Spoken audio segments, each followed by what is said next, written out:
All right, well, good evening to all of you once again. Owen Fritzen here with you on a Tuesday evening. I'm also joined tonight by Ken McNatt, who's helping us out in the comments section and may jump in as needed here as well.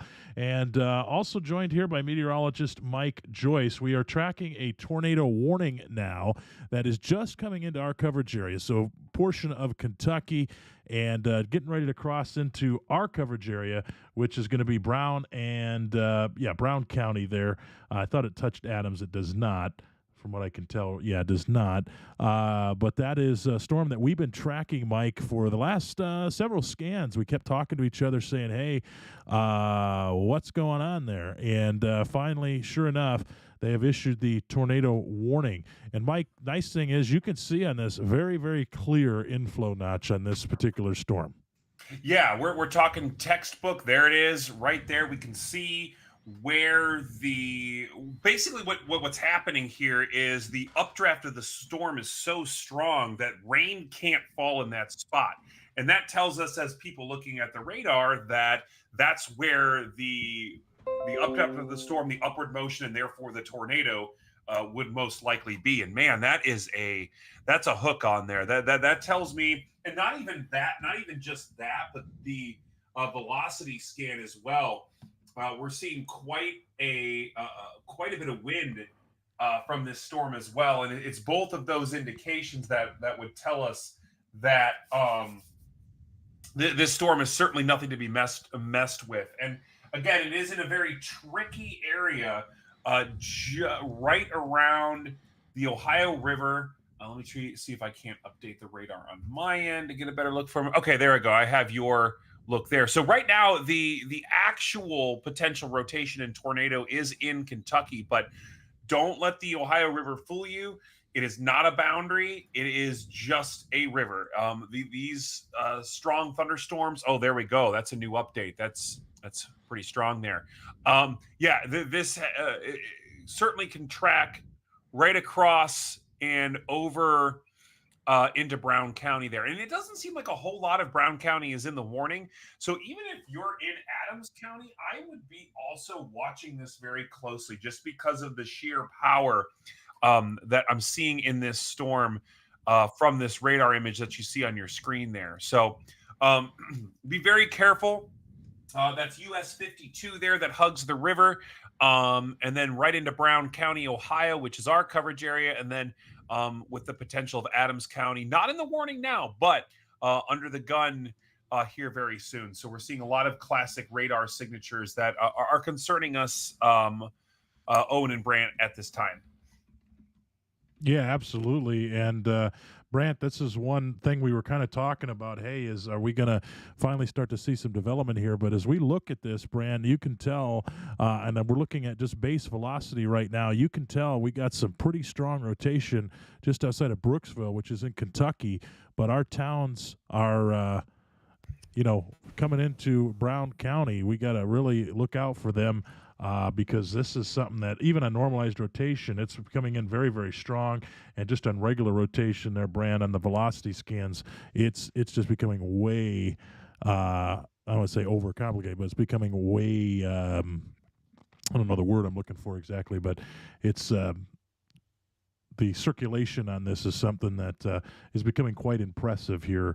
Especially on looking at some other things here on the backside. But surprised I haven't seen any correlation coefficient issues yet, Brant, which means that there'd be debris in the air. But Brant, what kind of thoughts do you have right now on this one? I mean, this is definitely some tight circulations here as it's getting right across the Ohio River.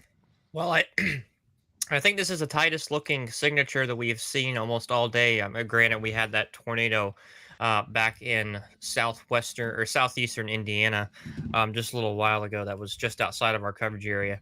But this one is a little bit closer to the radar than that one was, and it looks very well defined. Actually, on reflectivity, there was actually a donut hole Yes. for the past couple scans. That's kind of the storm has kind of enveloped that area that we were watching, or that donut hole that I'm speaking of on the last couple scans. But this is the latest velocity scan seems to have dropped up just a tad bit. I mean, that's heading in the right direction, but that's not let a sign to let your guard down. We still have this tornado warning until 7:45.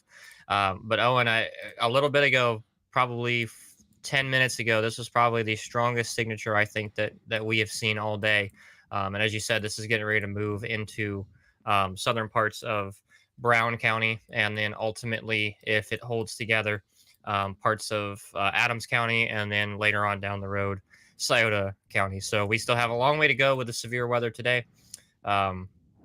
And don't let your guard down just yet.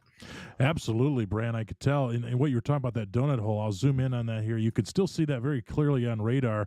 We're getting the latest scan, just as you could see it swipe over. Still have that donut hole of what we were looking at and where we were looking at just a scan ago. It's still going to be right here, and we still are definitely seeing that inflow coming in here. And Mike, you kind of talk about this. We got some definitely some wind, some protruding winds out with this too. That's kind of pushing and fueling it from the backside as well.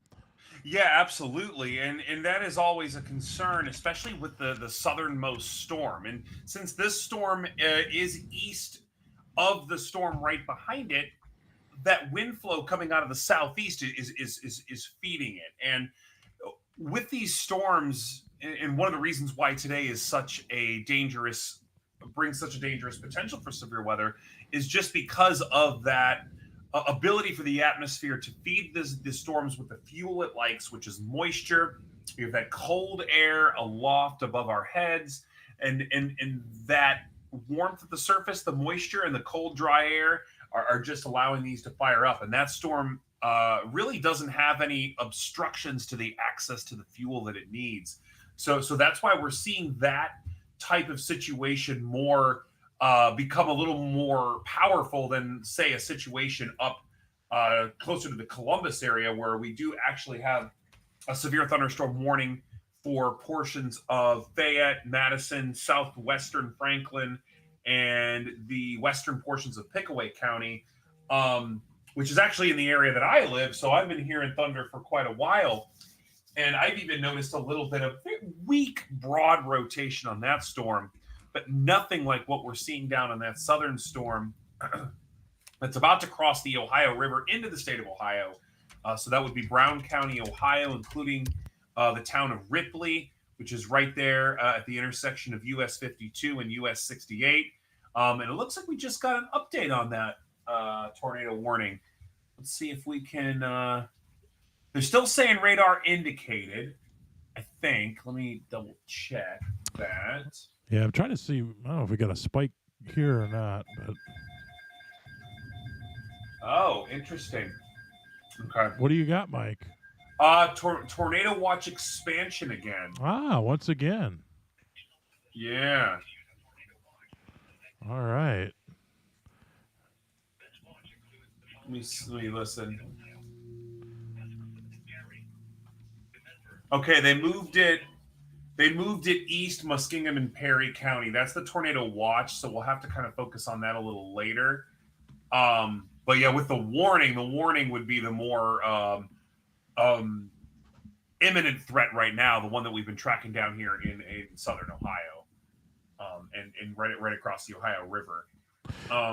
Yeah, absolutely, Mike. So as Mike's talking about that too, we'll remind everybody here, we do have that that tornado watch that now has been expanded. I'll zoom that in here on the screen. You can see, so if you're in the Mid-Ohio Valley and you're watching us from that page, you are now under a tornado watch. All these counties that you can see in yellow, you're under a tornado watch, and this new one goes until 2 a.m., and then they did expand it out of Wilmington up towards the Columbus area. That one goes until 10 o'clock. So this newest one, Mike, that they've added these counties here for basically riding just along I-70, a little bit to the points and the east of I-77. That one goes until 2 a.m. So, yeah.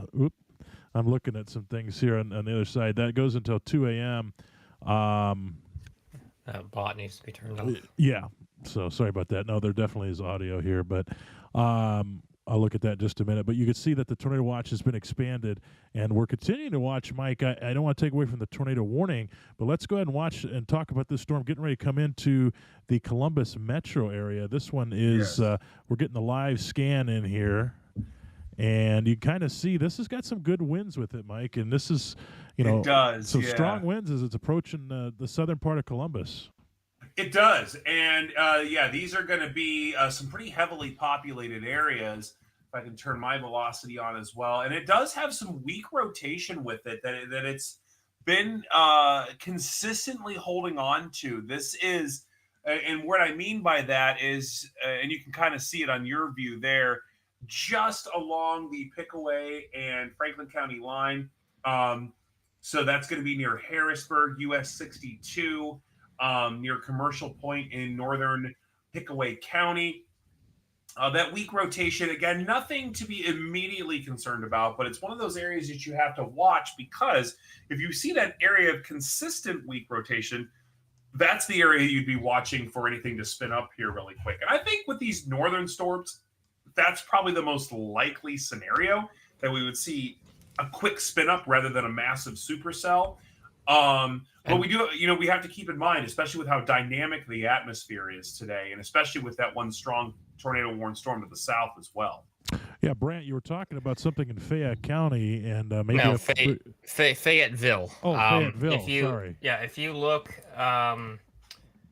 there is a small couplet, very small. I think it's a spin-up tornado that's just west of Fayetteville. That couplet is very tight, so I don't know. That is in the panhandle of Brown County. Yeah, so let's go ahead and go back to that storm down here. It is currently not warned either. Yeah, there is no warning on that. So, that's definitely.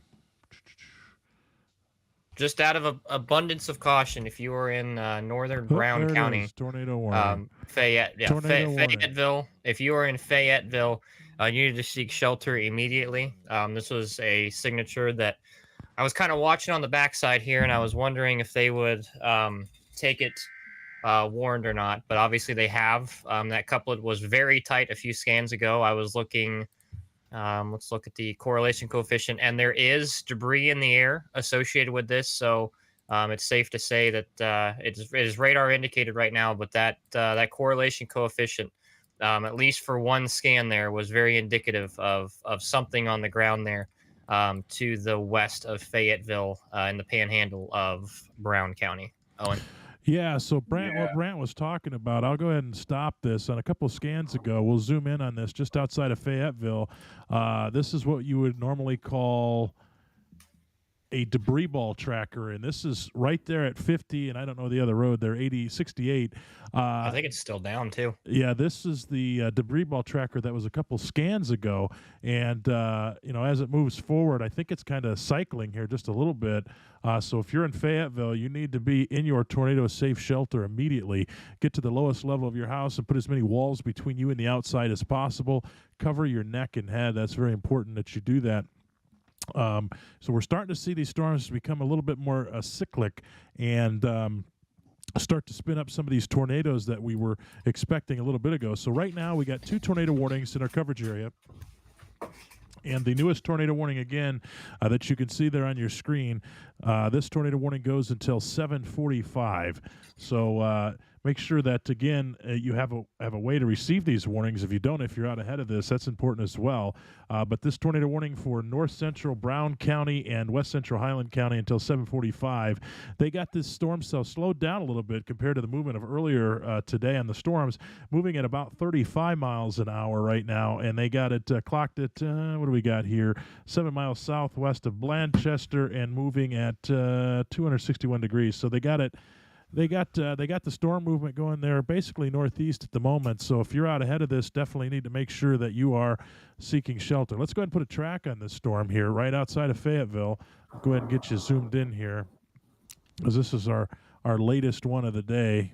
And Mike, it's something that we continue to see. We continue to see some of these storms maybe start to produce some of these quick, brief spin-up tornadoes that kind of like this one that we're seeing.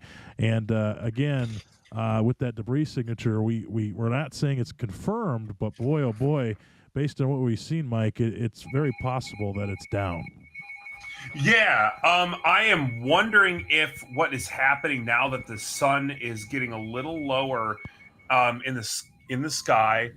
Hold on, I've got a severe thunderstorm warning. We'll get to that in a second. But the low level jet in the atmosphere, so we're talking about maybe 3,000 feet above our head, is starting to enhance a little bit. And I wonder if, even though we're losing our sunlight, we're getting some enhancement from that, and we're starting to see these storms spin. So what that tells me is we might be in for these storms to start firing up and spin a little bit more over the next couple of hours. So we're certainly not over with the severe weather threat. And a lot of this threat apparently now even could be this very brief spin up situation, which is so hard to warn for, because often you can't warn about them until it's already apparent on radar or on the ground, like we saw there, like how signature. Right, like how quickly that was. Just for example, there, the warning was not there when we were seeing something on our debris tracker and a real tight couplet, and by the time by the time they got the warning out, I mean, it was, the circulation has died down now. So anywhere along this line of storms, or any storm in particular today, has the potential to produce a quick spin up tornado, like Mike was saying. And it could also happen in between radar scans. That's how quick it can be. It can only, we're lucky on a busy day like this to get a radar scan maybe every 3, 4, 5 minutes. And in that time, you could have a 2-minute quick spin up tornado. So that's why you need to take all these warnings seriously today, because it's quickly evolving. Yes, for sure. So tracking the storm, if you're in Hillsboro, the tornado warning goes until 7:45 for these two counties. If it holds together and they issue another tornado warning, this storm cell is going to be on your back door about 7:58. St. Martin at 7:32. That's the current track that we have on this one. We got to keep bouncing back and forth because we have 2 tornado warnings right now. We do not want to forget about the one down here coming into Ohio, coming into Brown County. This one also is looking fairly impressive, guys. And this storm cell, we'll put a quick track on this as well. I'll zoom out so you can kind of see the track. It looks like Manchester 744, 749 in West Union, 752 in Concord. Again, it kind of holds together there. But so that's the quick track on this one. So if you're in Brown County in the town of Ripley, time's up for you. You need to be in your tornado safe shelter right now. That's very important. And get down and cover your neck and head. We can't stress that enough with some of these tornadoes producing some very serious damage. And some of these we've seen already producing some debris balls, like the one that was just warned. So it can happen very quickly. And even on this one, guys, seeing a little bit on correlation coefficient that's not I was just about to say that. I'm seeing something there too.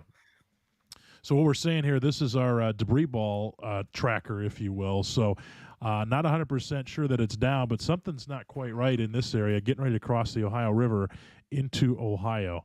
With the rest of that being said, let's go ahead and zoom out. You can kind of see the inflow notch here, very nice inflow notch as it's getting ready to cross the Ohio River. So again, if you're anywhere in this area, seek shelter, especially in the town of Ripley. It looks like a major populated area there. But if you're out ahead of this in Adams County, heads up to all of you in Adams County because this storm cell is moving towards you. So West Union, Peebles, all of the towns there in Adams County, heads up to you as well. Like we were mentioning too, we got the severe thunderstorm warning that encompasses downtown Columbus. I did want to quickly hit that as well because we got a lot of people watching from Columbus. So if you are in the city of Columbus, let me just say basically the south side of Columbus, you will have a severe thunderstorm warning for your area, and that expires until 8:15. And on this particular warning, and we're looking at here, this severe thunderstorm warning is for southern Franklin, northern Fairfield, northern Pickaway, southwestern Licking until 8:15, and 60 mile an hour wind gusts and quarter-size hail seems to be the threats with that one. Yes, Brent. Yeah, go ahead and turn on. Say it again, Brent. If you could do that, that's in the Brant, northern part of the county. It's you almost. cut out completely. Go ahead. Oh, I am so sorry. So if you could, go ahead and look at the velocity, and can you check northern Pickaway County and let me know what you think of that one? Yeah, I'm just curious if they canceled the tornado warning. That one is, yep, it dropped off my screen as well. Oh, I see it near Commercial Point. But I'm seeing another one up here near Commercial Point. It might be a quick spin up tornado. And this is gonna be heading into southern Franklin County. Yeah. Yeah. Oh, yes. Check the new scan on a Wilmington. It really flared up. All right. So we are. I think I'm in the right area. All right. It's right in the middle of your screen there. Yep. Just south of the Columbus marker. Yeah, it's coming. The latest scan's coming in right now, so you can see that sweep.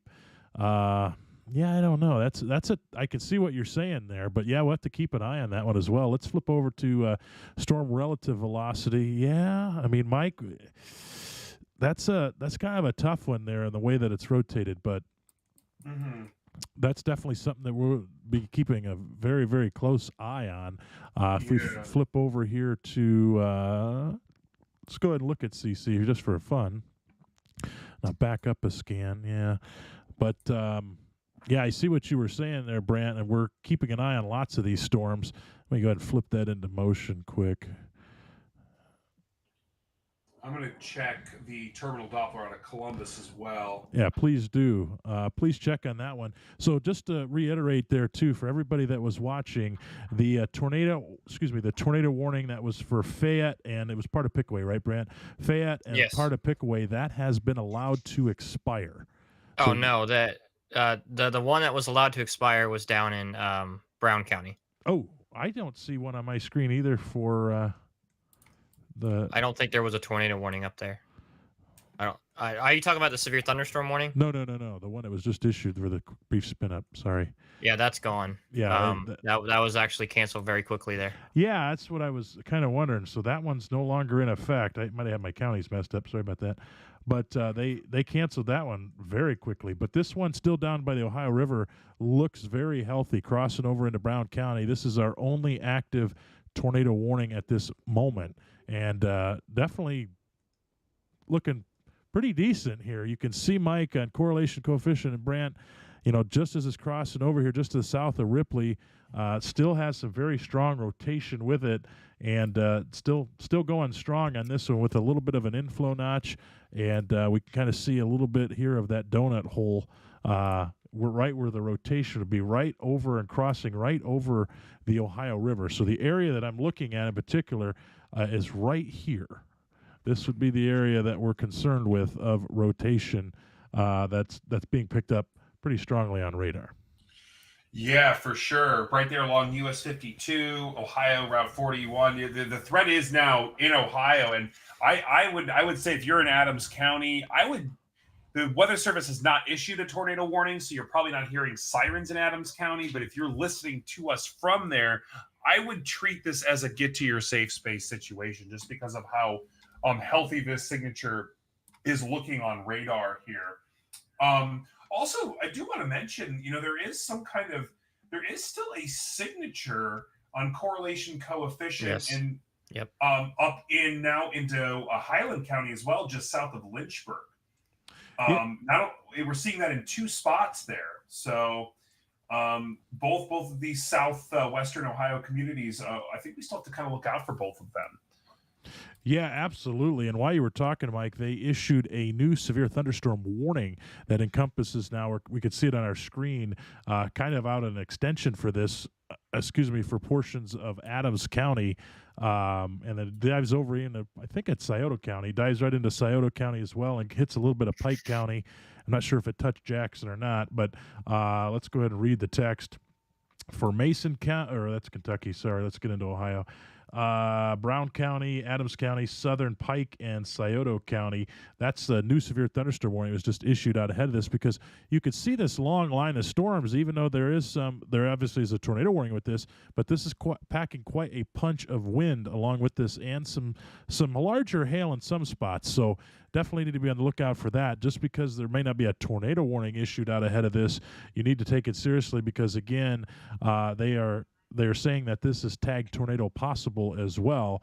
So this is something you want to take seriously, because we are still seeing some strong rotation coming in across and over the Ohio River. So make sure that you are taking that seriously as well. And Brant, I could tell you you kind of been watching some things for me on the backside. And what do you got going on here still in Columbus? Well, I'm still watching, flipping between radar sites here. There's a couple areas. The terminal Doppler is kind of noisy, so I've been kind of looking at things through Wilmington right now. And I got some family up here. I'm just letting them know what's going on. Right near Lockbourne, near Rickenbacker International Airport. That's where that signature was, near Commercial Point, just a few minutes ago. It was looked relatively very concerning, actually. But obviously, I've been watching the debris tracker as well, and I don't see anything. Well, I don't know. It's hard to tell. There's a lot of noise today with these storms. Mhm. But yeah, there's several areas that we're watching. But this the one that just moved into Brown County, that is the strongest signature right now. I'm just going back and forth, up and down this line every scan, looking at all the information coming into us here, and seeing if anything pops out to me. But no warning for Columbus or Pickaway, Fairfield County, Edwards. Severe thunderstorm warning, but no tornado warning as of yet. So we'll continue to watch this, and that warning does go until 8:15 for Franklin, Pickaway, Fairfield, and Licking County. It is not tagged tornado possible, but as we've said all day long, these storms have the potential to produce quick spin-up tornadoes that can happen very quickly without warning. So these type of storms make it difficult to be able to issue warnings out ahead of tornadoes. So any of these storms that we're talking about today, take your precautions. Just be ready to move at a moment's notice if things were to rapidly deteriorate where you are, and just have multiple ways to receive warnings. We cannot stress that enough. Yeah, absolutely. I think it's something that we need to continue to, to monitor all of these storms, because we're starting to see some firing up and starting to fire up on this line. And even back towards Columbus, like you guys are watching, we're starting to get some inflow notches up here as well. So I know you guys are both keeping an eye on those, but we're starting to see some of those things start to pop up for us. So I'll let you guys continue to monitor those here for just a second. But, Brant, one of these things, too, that you talked about is that debris ball that you saw earlier. And we saw something down here just crossing over into the Ohio area, too.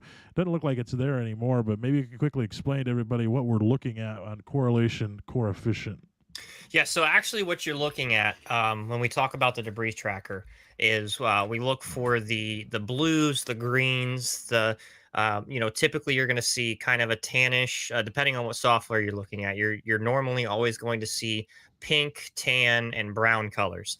When you start seeing blues, greens, oranges, anything like that, that's indicating to us that something is in the air that's not supposed to be there. So raindrops, it knows. Hailstones, it knows. Anything that's supposed to be up in the air during a thunderstorm, it'll tell us. It won't show that blue area. But when you get those blue areas, what you're seeing is the radar telling us that something is up there that's not supposed to be there. It could be wood, it could be sheet metal, it could be a tree, it could anything that's not supposed to be in the air, and that tells us that something, most likely a tornado in almost all cases, is picking something up and high enough for the radar beam to say, hey, look, this isn't supposed to be here. Yeah, as Brant's talking, we got a new tornado warning just out ahead of this one, just of the existing one. So there is a new tornado warning that has been issued. So just basically a continuation of this original warning. It is not observed. So for Adams County, it is not observed, but they went ahead and issued this one for southeastern Brown County and central Adams County until 8:15. So there is a tornado warning that just popped up on your screen in red, as you can tell that there. We'll put a track on this for you. So we're saying West Union at 7:50, 8:16 Otway, and West Portsmouth 8:26 if that holds together.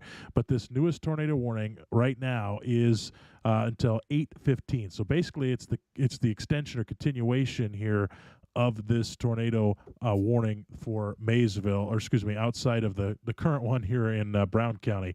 So Brant, kind of looking here, and Mike, I'll jump over to you too as well. If we're looking at just base velocity, it's really picked up in the last two scans, as you can kind of see here, as it's moving forward towards West Union. Yeah, it really has. This is a very impressive radar signature, not only on that that debris tracking correlation coefficient is what we've been calling it. There is some. I think we're seeing some stuff, Mike. Look at the donut hole. Yeah. Yeah, You see the donut hole on reflectivity? Yeah, so I'm flipping back and forth. So here's reflectivity, latest scan. We look at base velocity, which is the winds, and then let's look at correlation coefficient, which is our debris ball tracker on that last scan. And it looked like there definitely was some stuff going there. So I know it kind of leveled off, but maybe some quick, brief spin ups here. I'm putting it into motion, but you can kind of see here that kind of been back and forth. But this is the scan I was looking at. That scan there, yeah. And that's what probably the tornado warning was issued based on that scan right there. They're saying radar indicated, so they don't have any ground truth to this one. But yeah, it looks very, very strong on velocity, especially. So let's flip back over to that. And Mike, the new scan's pretty intense. Pretty intense. So if you're in West Union, time's up. You need to get to your tornado safe shelter immediately. And we'll quick over here too. Don't forget that you can follow along with our app and everything. But if there is a tornado, you need to make sure that you are seeking shelter. Get to the lowest level of your house. Put as many walls between you and the outside as possible. Cover your neck and head. Don't be in top floors. They don't protect you. Get to your basement if you have one, or the lowest one. The lowest level of your house, and put as many walls between you and the outside as possible. That is very important. If you're in a mobile home, you need to get out of that mobile home and get into some sort of sturdy structure, tornado-safe shelter, nearest gas station, whatever the case might be. And wow, the scan that just came in, I'll show it in just a minute.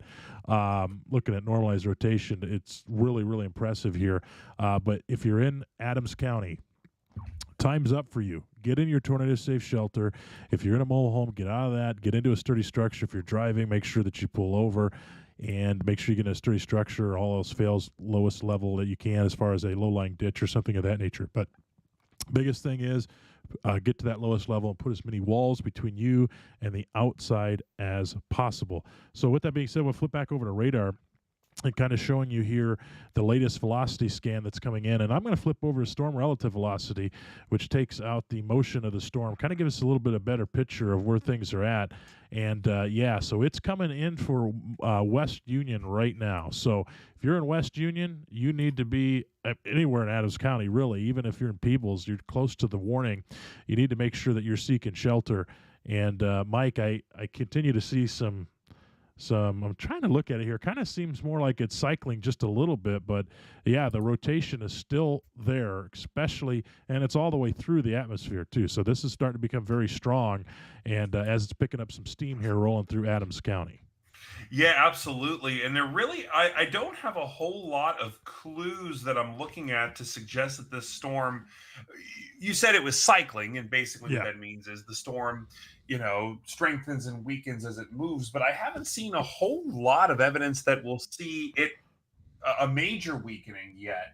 So this could be something to be looking out for quite some time. So absolutely, West Union needs to be in their safe spot immediately. They needed to be there 5 minutes ago, but Peebles too. And then it is a relatively rural region, but again, it's a region with low visibility because it's hilly. A lot of natural barriers, creeks and rivers and things like that.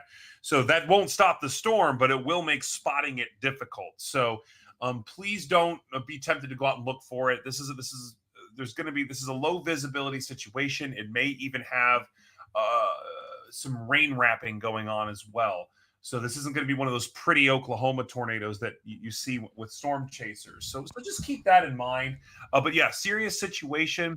We're seeing a lot of radar evidence of not only the rotation, but also that debris has been lofted. And sometimes it's not necessarily that a tornado has lifted, but the correlation coefficient or debris tracker isn't picking up on debris because maybe at that moment it's on the ground, but it's not lofting any debris. Right. Maybe it's in a rural area, which this is a rural part of Ohio, but that doesn't mean that the storm is weakening. So that I think that's something we're having to be very mindful of as well. Another area that is another reason why this area is so dangerous is there's going to be a lot of tree damage and blocked roads, especially in an area that doesn't have a lot of roads to get around other than the major state routes. So please be patient with this storm. It's a serious situation. And even, I'm looking at that scan that just popped up. You can certainly see where some of the strongest updraft would be, just rolling into West Union now, right on top of West Union. So serious situation down there. And trying to look to see if I see any other hints at anything. Not really at the moment. That's really our storm that we're tracking the most carefully. But this is a very powerful one. And even if you're in Scioto County, you may want to be really watching because this storm has had a history for quite some time now of producing a tornado. So even if you're not in the warning in Scioto County, you are going to want to be mindful of this. Places like Lucasville, Otway, and Rardon. Yeah, Brant. Let's just take a look at the donut hole. Now that's on reflectivity, so you kind of see where some of this rotation is at, and flip over to velocity. And I know it's covered right now by that street symbol, but yeah, and you got to remember that sometimes the scans don't necessarily match up because we're getting different types of scans in. But you could see where that donut hole was. It is headed right for West Union, so they need to be in their tornado safe shelter. Yeah, that is by far the strongest looking signature we have seen all day, and they just updated the warning.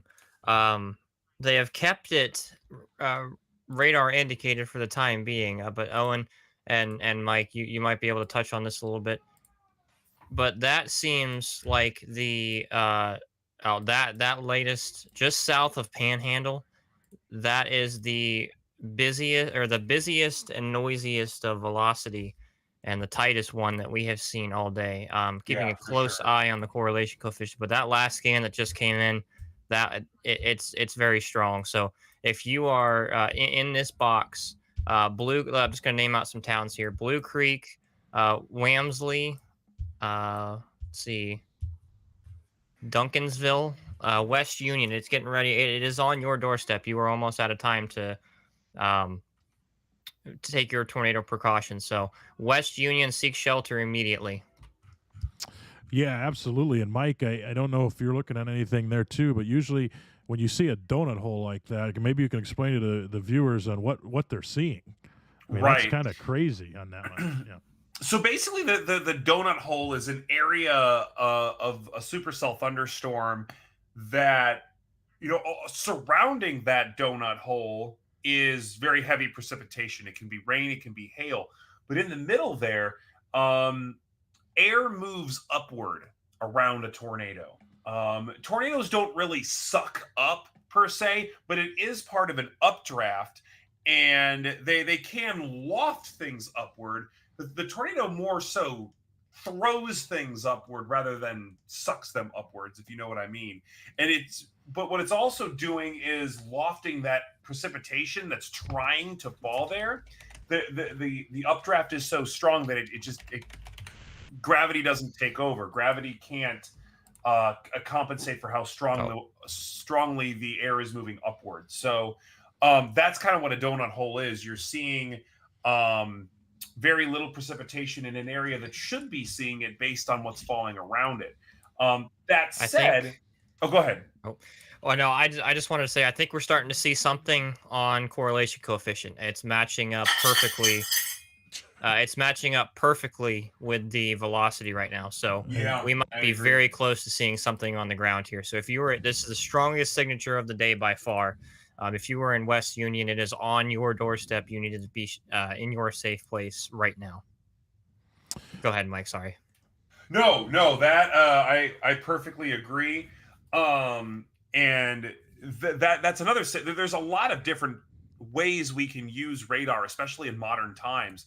We think about just 50 years ago, just tomorrow, 50 years ago, April 3rd, 1974. I mean that major outbreak was tracked using very old radar technology from the 1950s, which at the time was better than nothing and still very useful. But today we have just so much more we can do with radar. We have precipitation rates. The big advancement in the 1980s and 90s was Doppler radar, where you can detect which way the wind is blowing. That was huge in forecasting. It's even better now than it was 30 years ago. But it's this debris tracker that's even newer. This is something that's been going on for maybe, I don't know, 10 years or so now. And it's even gotten better with improvements in knowing how to use it and detecting And it. they just, Mike, I just want to break in here because they did just update the warning and it is now observed. So we have a Yes. confirmed tornado on the ground. Radar is showing debris, so it is moving into West Union now. A confirmed tornado is on the ground in Adams County, Yes. moving into West Union right now. So they just updated that, and that CC just updated as well. Yeah. And that is it may pass just north of West Union, but it is way too close to call. If you were in West Union, anywhere within the city limits of West Union, you need to be in your safe place now. Oh yeah, West Union, it's on your doorstep. Time's up. You need to be in your tornado safe shelter. If you're in, if it holds together, the next largest town is Otway. They're saying at 822, but it doesn't matter. If you're anywhere in West Union down there, and even in points close to this like Peebles, you need to make sure that you are seeking shelter as well. You're close to that warning, and if it shifts ever so slightly, you could be in that one as well. Mike. Absolutely. New severe thunderstorm warning. Yeah, new severe thunderstorm. That's what noise That was is in my tagged head. tornado possible as well. Is it? Okay. Yes. So Fairfield County is under a severe thunderstorm warning, and Northern Hocking County, and this one goes until 8:30 p.m. and is tagged tornado possible. There is something, if you look from terminal Doppler, there is something on the western side of that warning area, but definitely the strongest and most concerning signature of the day so far, right over West Union right now. For sure. Yeah, absolutely. And back to kind of complete the thought, which I think just a good segue into that is all those things I just talked about. We're seeing it, and that's why this is such a big deal. And there are from what I understand, there are some storm spotters in the region. So if we can get some eyeballs on it too, I think that would be an even further confirmation. But what this also means is if you are in Scioto County, you need to be getting to your safe spot, not two. You're not in the warning yet, but you might as well. You have a few minutes. You might as well get ready to go. It's better safe than sorry at this point, especially if you're in places like Raritan. I hope I'm pronouncing that right, or Otway, Lucasville. Lucasville's a little removed from it, but Lucasville is a big deal because a very large state prison is there in Lucasville. So we're going to have to watch out for that as well. So, and then again, some state routes. State Route 348, Ohio Route 125. Again, that's going to be just to the east of West Union. And wow, and if we look at this, yeah, that velocity image is just telling. Looks like there would be a tornado on the ground just north of downtown West Union, there along State Route 41. State Route 41 is where it's at. And it really could be anywhere along there. Where we see the rotation come together doesn't necessarily mean it's exactly in that spot because, again, there's delays in scanning. sometimes it's scanning far enough away that it might not be in that exact spot. But if it's in that general vicinity, everyone around there needs to assume that's where it is. And it's just it's a serious situation. So nobody should be on State Route 41 in Adams County now. That's for sure. So Go ahead. right now, the circulation that we're talking about is right over Adams Lake State Park. So that is on the northeast side of West Union, right up there as Mike was just saying, State Route 41. It is right over Adams Lake State Park, just moving to the east. Right now, so that's where that signature is. If you know that area, if you know anybody in that area, call them, let them know that this is on the ground, and this is one of the strongest signatures we have seen all day. I'm not sure how to pronounce that town, northeast, and I don't want to butcher it. Whippoorwill. Oh, Whippoorwill. Sure. Yeah. There you go. Okay. Whippoorwill. Now I know how to say it. Yeah. Yeah. No, it's the bird. The bird. It's the bird whippoorwill. Yeah. I'm pretty sure. It is moving right up, almost parallel with State Route 41 right now. So if you were in Whippoorwill or Duncanville, this is heading on your doorstep. Down the road, Fawcett, Mineral Springs, and then into parts of northwestern Scioto County. Be on the lookout for this, because this is raging right now, and we just got an updated warning to that. I don't think it was a new warning. No. A law enforcement confirmed the tornado at 7:52. A tornado was reported northwest of West Union, moving east. So there again, it is on the ground. It is confirmed by law enforcement. We're starting to see the donut hole on reflectivity, as Mike alluded to, and some debris in the air as well. So if we just called out any of your communities, you need to take shelter immediately. Absolutely. And one of the things too, with these storms, as they continue to track to the northeast, Mike, they're rain wrapped. This tornado is rain wrapped 100%. You're not going to see it, so don't even try. You need to get in your tornado safe shelter immediately and get to the lowest level of your house or building, wherever you're at. Nowhere to go in a tornado. Right now, you need to be in the lowest level of your house. Put as many walls between you and the outside as possible.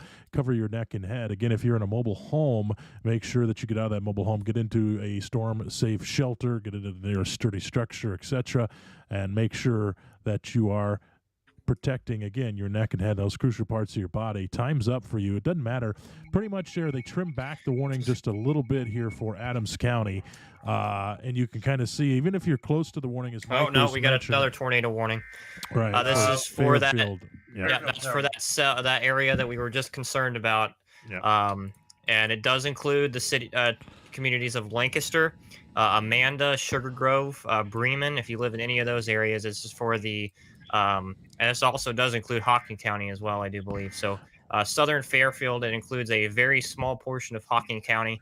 This is a tornado warning until 8:30 p.m.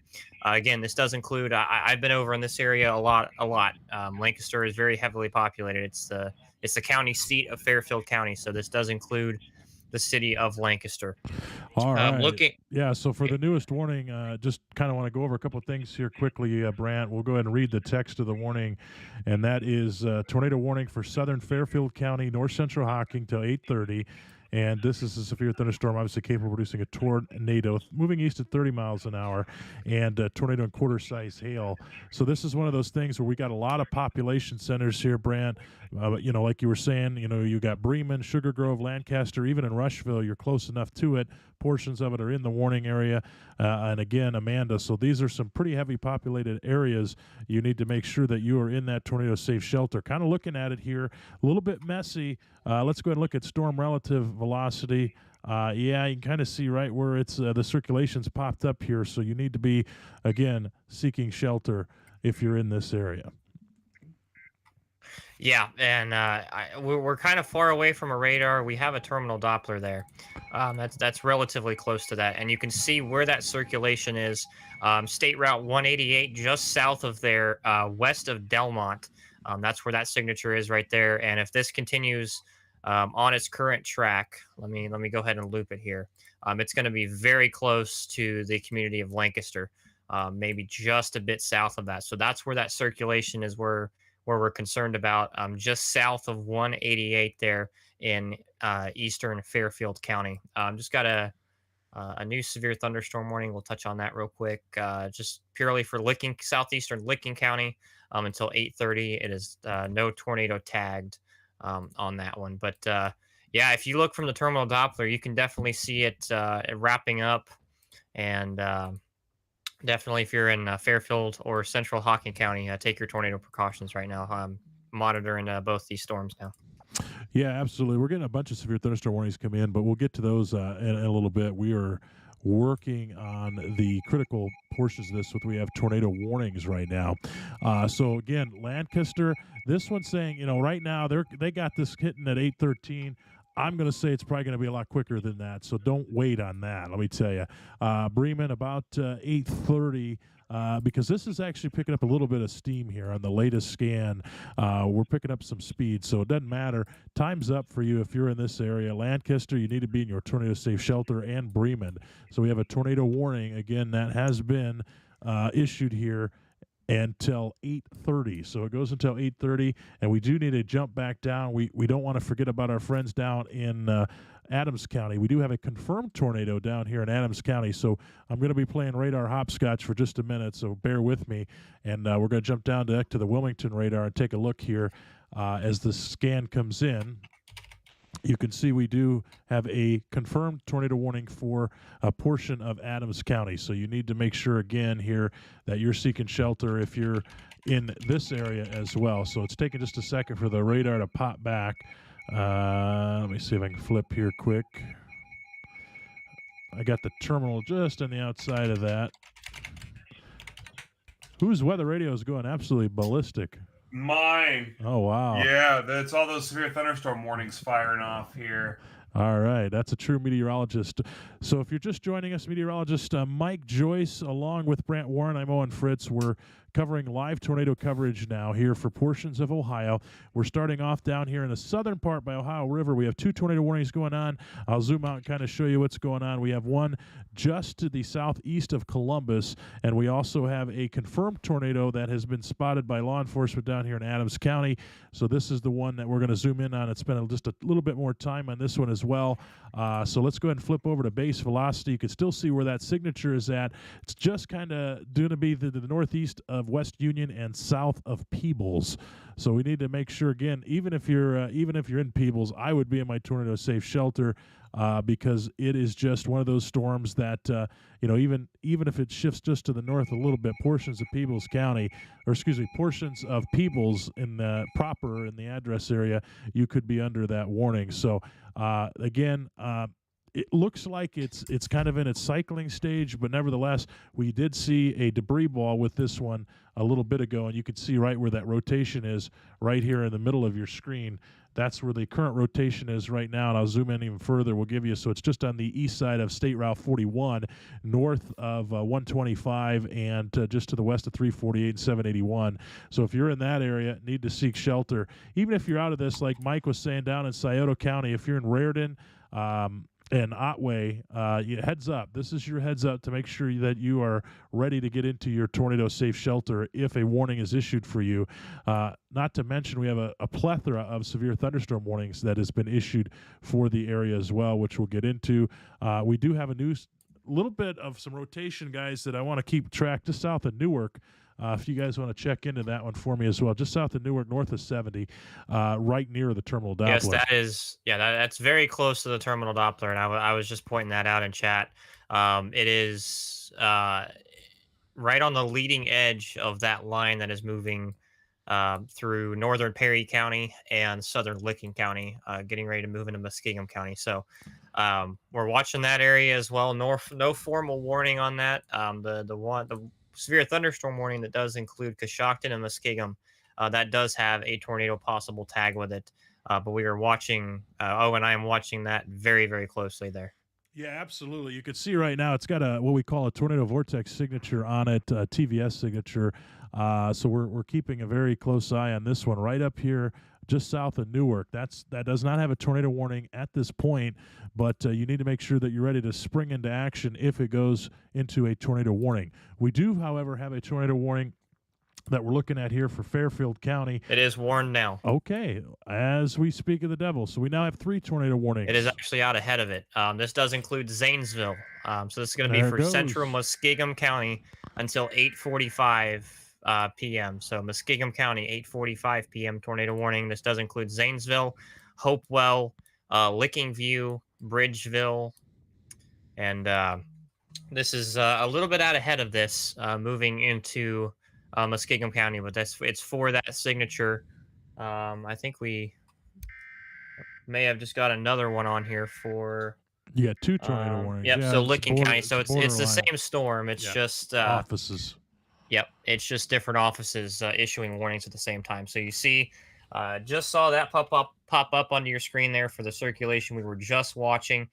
This tornado warning is for southeastern Licking County until 8:30. So wow, look at that from the terminal Doppler. That has ramped up significantly in the last scan there. It is the radar is almost maxed out. We're actually getting some dead zones in here. So this is a very, very dangerous signature. If you are in southeastern Licking County, north of I-70, the western part of Muskingum County, this is a very, very dangerous looking signature. You need to seek shelter immediately if you are in those tornado warnings. Owen. Yeah, absolutely. And Mike, I'll let you jump in on this one. So just real quick, let me read the text of these 2 new warnings. Now, just on your screen, this is the late. Oh wow, yeah, that's another one that just came in.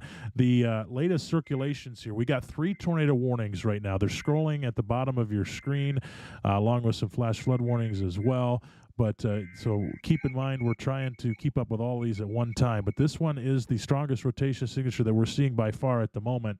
So there's 2 tornado warnings, and that's because it's on the border of 2 offices from the National Weather Service. So they had to issue them basically simultaneously. So there's one for southeastern Licking County until 8:30. And that's the one right where that circulation is at, right in the center of your screen, right north of I-70. And then there is another tornado warning, obviously, to butt up to that one for central Muskingum County that goes until 8:45. And that's right near Harbor Hills at the moment, 7 miles southeast of Heath. And they got this moving at about 45 miles an hour, radar indicated rotation. So if we flip over to the reflectivity view, kind of see that donut hole right where the rotation is. You can definitely see that. So I don't know how to say that. Grated? I don't know. I give up on that one. I think it's Gracious, yeah. All right. You're the meteorologist in Columbus there, Mike. So, yeah, you can definitely see that. Even at, big towns like Zanesville, we got a lot of people that watch from Zanesville. So you need to make sure that you're in your tornado-safe shelter. So, Mike, let's go ahead and kind of recap. We got tornado warnings galore here. Where we got 4 on the board at the moment, which we were starting to see. So let's go ahead and just kind of run down and do a quick recap here of the tornado warnings, and then I'm going to get your take on some things here. We need to flip back over and talk about the one down here in Adams County, Mike. I don't know if you've had a chance to continue to look at that one or not, but we're trying to keep a track on all of these at the same time here. Flipping back down here, Mike, if you had a chance to look at that one down in Adams County. Yeah. In fact, I do want to point out with that storm, if you want to switch back over to the Wilmington radar, I'm starting to get a little concerned about what's happening south of that storm now. With that storm backing up behind it, and right now that is a severe warned portion of the storm heading along US 52, the Ohio River near Concord, heading towards Vanceburg. But something tells me there might be a little bit of rotation in that one too on the back end. So both of these storms show me some rotation. Now, the strongest rotation is definitely in the northern storm that's about to cross into Scioto County and even southern Pike County. So both of those locations are going to need to be listening very carefully for a possible tornado warning to drop as well. But I'm also looking at that storm behind it. Not only is there a severe wind threat, but there could even be some. Well, all right. So even in the latest scan that I just looked at, it looks like that's mostly a wind threat, but it looks like it could be a significant wind threat, maybe some hail as well, down near Concord. So definitely, and Concord, Stout, and then Vanceburg, right along the Ohio River there. So this whole complex through Brown County is very concerning with the tornado on the north end, about to cross into Scioto and Pike County being the most concerning part, but we can't discount that straight line wind threat with these storms either. So there's a lot of power in that as well. So we're going to keep an eye on this as well. I would not be surprised if we saw an extension here into Scioto County here soon. The rotation doesn't seem to be as pronounced as it used to be, but it is still there, and it could spin up and re-energize at any moment. So there's still signatures on the reflectivity, which is the rain rate. There's a little notch there still. There's still shear on velocity, and there's even a little hint on our debris tracker, the correlation coefficient. So all of that bears tracking, and then of course back up in Muskingum County, that is looking pretty serious right now as well. Yeah, absolutely. And right now we have a lot of things. We haven't even got to the flooding yet, but we have a lot of things on the board. And I want to kind of just recap here. We're going to kind of start from work our way up. We got a plethora of tornado warnings. Those are going to take priority. I'm going to have Brant run through the tornado warnings right now, and then we also have severe thunderstorm warnings as well, but we are kind of focusing in here on the tornado warnings. Let's start, Brant. I'm going to let Brant take over here for just a minute. He's going to start recapping these storms for us. So we're going to start down here in Adams County, and then we're going to work our way up to the north. But you kind of see on your screen, we got a plethora of tornado warnings. We got 4 tornado warnings on the board. That one up north would have been 1, but it's on the border of 2 offices. But we're going to start down here in Adams County, but you can kind of see they have, again, severe thunderstorm warnings as well encompassed with all of these, and even some other areas of rotation that we're continuing to watch. But Brant, let's go ahead and do a recap for everyone and start down here in the south and work our way north with all of these tornado warnings that are happening right now. So the one that is in Adams County, that expires in 1 minute at 8:15. So it's crunch time for the National Weather Service to decide if they're going to issue another warning downstream of this for maybe parts of Pike and Scioto County. Scioto County definitely, maybe parts of Pike County. The circulation has seemed to back off just a little bit, so hopefully we will see that warning expire. But within that severe thunderstorm warning, that is tagged tornado possible. So anywhere along that line, we could be seeing another tornado drop at any minute. We also have one for Fairfield and Hocking County, and this goes until 8:30 this evening. Looking at velocity here real quick. There might be something there. If there is, it's right over Lancaster right now.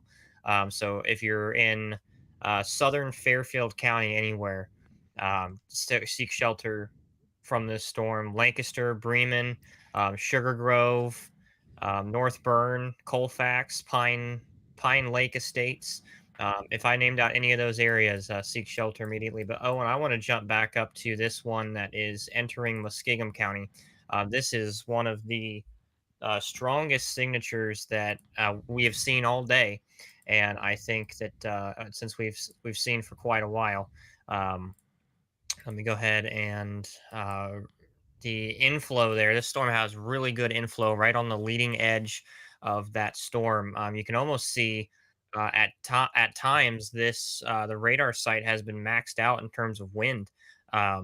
So a very very very strong couplet there, getting ready to cross into Muskingum County. It is currently north of I-70 right there, west of Zanesville. But if you are driving along Interstate 70 between Zanesville and let's just say Amsterdam, you need to pull over to the side of the road or pull into the nearest site-built structure. So it could be a convenience store, any building, but get off the road because you do not want to be driving in this. It is north of 70 right now. But once it gets closer to Zanesville, the track that it's taking, it looks like it's going to get fairly close to I-70 there in Muskingum County. So if you are in western Muskingum County, right around the Cottage Hill area, north of Hopewell, heading over into the Licking View area, Zanesville, any of those areas along 70, Stringtown, Gilbert, East Greenwood, Ellis, Sonora, New tornado warning. Bridgeville. New tornado warning. Okay, so Pike and it's Scioto. going to come very close to the Zanesville Municipal Airport as well. But we'll jump back down to that one that was just issued here, and let's see. Once it pops onto my screen, I can read it. If I'm not wrong, I think that's for the southern part of that storm. Yeah, Mike was just talking about that. So let's No, flip that's back for the over. northern part. Oh, excuse It me. just popped on He there. was talking about the north and the southern part of that. But as Mike was talking about that, all along that storm, even there's a couple areas of rotation, Mike, and I'll let you take this one because you've been looking at it. We could see another area of rotation. That tornado warning that was in Adams County expired, but that one could very well be reissued. So looking here at the one just outside of Lucasville, right near Rardon, Mike, that is another one that has been issued right now. And on this one too, kind of tough to see a little bit, but if we flip on storm relative velocity, right over Rardon at the moment, that is a tornado warning, and this one again it goes until 8:45. Yeah, and like we were mentioning earlier, if you've been with us this whole time, this is a pretty important stretch of Ohio, a little bit more populated. Lucasville is there's several thousand people living there. There's also the big state prison there, so that's going to be a major concern. We have a lot of folks that work there, right along State Route 104 in Scioto County and even Southern Pike County. So if you're in Piketon or Waverly, you are not in the warning, but you really should be at least keeping an eye on things just because you are so close to it. And these storms have been very volatile and moving fast. So we could see some sort of directional change if that happens. But yeah, really, the main area of threat right now is going to be right along State Route 348 between Lucasville and Raritan and Otway. So this storm does have a history of producing a tornado, and it may as well. And it sounds like you've got something else coming in. No, that was just I didn't acknowledge the last tornado warning, but that was on me. But yeah, you can see this one, headed right for Lucasville, and Mike, you might make mention here of these spin ups that we're seeing here today and how quick that they can happen. Right, exactly. This part of the country is actually most of the tornadoes we get in Ohio are the result of a quick spin up. The vast majority of tornadoes are what we call. I mean, the word weak is not a great word because whoever's home it hits would not describe it as weak. But in comparative tornado terminology, it would be a weak tornado. That said, they spin up quick and they're gone quick. And sometimes they are part of a storm that spins up quick, goes away, and then it just keeps cycling through that. So that's why we have to kind of keep an eye on this whole storm. And I do believe that's why they've elected to continue this tornado warning into near Lucasville in Scioto and Southern Pike counties, because this storm has a history of that. Now, I will say this storm seems to be stronger than a traditional spin-up situation, but we're starting to see that spin-up potential probably increase a little bit as this pushes off to the east into eastern Ohio, into our West Virginia viewing area as well, and then into Pennsylvania. So these quick spin-ups that are often occur between radar scans even are so hard to detect, and that's why sometimes they're warned after they're already on the ground, and sometimes the warning is issued and then they're gone, and then they cycle as the storm moves off to the east. So that's kind of what we're looking at. The weather situation, even though the sun has set, has actually seemed to increase a little bit, at least that tornado threat, that spin up threat, and a lot of that has to do with what we typically see at night, is where the sun isn't really feeding the storms anymore, but you have some wind energy in the mid-level of the atmosphere that often likes to increase at night, and that's what's doing it. And that's why I think we're starting to see a few more tornado warnings now that we're after sunset, rather than what we had driven by the sun earlier in the evening. So let's keep looking out for that spin up potential. And yeah, with these 3 active areas of concern right now, and then potentially anywhere in between that we could see something spin up as well. So we'll be keeping an eye on it. But again, right now, Lucasville in a tornado warning. Piketon, you are not, but you're close. I would keep a very close eye on it. And this seems to be right on top of Raritan right now. And there does even seem to be a little signature of debris that might be apparent there. So we're really going to have to keep an eye on it, guys. Yeah, absolutely. And Brand, we'll take you back up here. Let's go back up here to the storm that you've been keeping an eye on for us up here in Muskingum County and Licking County right now, crossed really over into Muskingum County now. Brand, you can see here on reflectivity out of terminal Doppler, still going strong for us, heading towards Zanesville, excuse me, and just continues to be impressive here as it continues to scan and cycle, if you will, or be cyclic. It kind of looks like it's not dying down, if you will, but it looks like it's kind of being on a cycle. And, also we're in this radar dead zone between really three radars. Yeah, and I was just going to mention that the terminal Doppler was gave us a really good look at this when it was in southern Licking County, but we're kind of getting on the outskirts of what the terminal Doppler will be able to show us the coverage area for that radar. Um, it still has a good inflow that's very apparent on reflectivity. The circulation it has backed down just a little bit, so it may be trying to cycle. Don't let your guard down when I say that the velocity is decreasing because it could vary. As if you've been watching us today at all, you can very, we've seen multiple storms drop tornadoes very quickly or ramp back up very quickly after the circulation starts dying down. That's what we call cycling, where the storm kind of collects itself and tries to do it again. So, yeah, the tornado warning has been dropped for Licking County. The circulation has moved fully into Muskingum County there. Just continuing to monitor that. As I said, the latest velocity image, if there's any good news, it looks a little bit weaker. But as Owen said, we're also heading into this radar dead zone where we're kind of in between Pittsburgh, Wilmington, and Charleston, where we don't really get a good look at any storms there unless everything's really elevated. And if tornadoes are at the base of the storm and we're looking up in the air, and the further away we get from the radar, the higher we look in the storm. So the less clear of an idea of what's happening at the bottom of that storm. And, that means a lot when you're talking about tornadoes. So and if there's any good news, it looks a little bit weaker, but this tornado warning goes for another 21 minutes, and you can't let your guard down yet because this could ramp back up very quickly.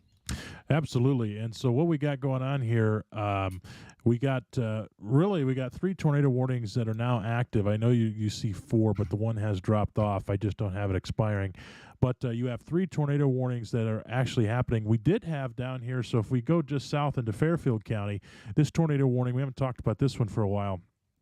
Going back into here, it has some broad rotation. It looks like kind of that rotation now has kind of gone outside the polygon, just outside of Rushville. So if you're near that area, you need to be seeking shelter as well. There was a report by a train spotter of a funnel cloud, as you can see there on your screen, 3 miles west-southwest of Lancaster. So you need, again, to be making sure that you're in your tornado-safe shelter for Lancaster. We'll have to wait and see here and see what happens here with this one. This warning goes until 8:30, so we got another 5 minutes on this one. And I'm not sure at the moment if they're going to really reissue this one, Mike, because it kind of seems like they would have, and it's kind of gone outside of the polygon. So not 100% sure if they're going to just kind of let that one roll or reissue that one, but definitely the one that we have going on up here near Zanesville. That one still is kind of in that cyclic stage right now, but definitely still has some good inflow to it. So we're going to have to keep an eye on that one. As Brent said before, about 21 minutes or so left on that warning. And then obviously we got the most southern warning that's down here that's crossing into our friends down in Scioto County and Pike County down near Lucasville. We'll get to that one in just a minute. You're not seeing any image for that, but let's go back up here, Mike, and let's run down here and get your thoughts on this one in Fairfield County. So if you're just joining us too as well, I'm Owen Fritz, joined by meteorologist Mike Joyce, and also joined by forecaster Brant Warren. We are tracking severe weather as is racing across Ohio this evening, and we're going to kind of start here now in the middle in Fairfield County and kind of get your thoughts on this one, Mike, because it's got about another 5 minutes, and I'm just not seeing much that in the way of it's going to be reissued. But then again, I just looked at the latest scan that you can see, Mike, on my screen, and man, it's broad, but it's starting to come back a little bit. Yeah, and I think that's where we're still going to watch it. I don't think we're we're calling it quits on that storm just yet, because it's trying to rotate. I think it was trying to gust out a little bit, and by gust out I mean transition into more of a straight line wind threat rather than a rotating wind threat. But I don't know. I think there's still a little bit of power in that one, that we're going to have to keep an eye on. So yeah, they may not reissue the warning right away, but it could come at some point once again. And I do want to also note about that storm. It does seem like its storm motion is a little bit different than the one to the north up in Muskingum County. This one seems to be tracking maybe east southeast a little bit, whereas the other one is more on an easterly track. So that means places like certainly Somerset in northern Perry County, but also New Lexington. If you're in New Lexington, which is the county seat of Perry County, and probably one of the more populated towns in the area, I would certainly still be keeping my eye on it, just because of there we go. Like on that next scan there, I still think there is reason to keep an eye on it, especially if you're along State Route 93. We have New Lexington. We also have State Route 13 in New Lexington that we really should be watching out for this as well, and along US 22. And we're fortunate that this storm is just close enough to the Columbus Terminal Doppler radar out near Pataskala that we can still get a decent view of it, because you mentioned it earlier, we're starting to get into that radar gap where it's harder to see these, but we're lucky to at least have this really good view of the storms coming out of the Pataskala area with that radar. So there's a new scan. So yeah, still something to keep an eye on. But in the immediate term, we'll have to see what the Weather Service wants to do regarding issuing a new warning. But I would not say let our guards down just yet. Yeah, for all intensive purposes, just kind of give everybody kind of a play-by-play at home here. This one is going to expire here in just a few moments. This one is set to expire at 8:30, so we got about 1 minute left on this warning. For all intensive purposes, I think this one is done. And the severe thunderstorm warnings that we haven't even got to that encompass around it are tagged tornado possible. So if we're looking at some other rotation on this one near Somerset, as you were saying, Mike, that would be the area of concern at the moment. So I think this tornado warning will expire in a minute. And then we obviously have this one up here for our friends for Muskingum County in Zanesville. And this warning here, for Licking County is no longer active. I know it's showing on your screen. It has not fallen off, but that is going to fall off here at 8:30 anyway, but that is no longer active at this point. So and then we do have one to the south. Now, Mike, I kind of was seeing here too, I just got some images saying that some possible roofs damage or roofs ripped off maybe, and shed thrown by a tornado possibly here on, what is that, Chaparral Road outside of West Union.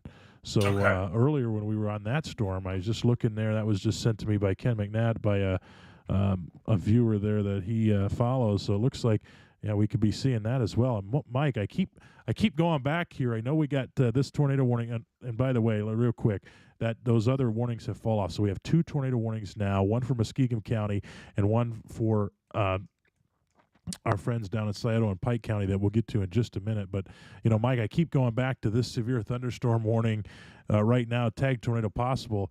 Definitely starting to tighten up at a little bit near Somerset. It's trying. I will say it that way. It definitely is. And it's even harder to see it on the Wilmington radar just because it's so far away. But I think, there's a case that there's something in the upper atmosphere trying to get going again. And yeah, even looking back at that Columbus radar again, which I will try to do on my end just to kind of get a better look.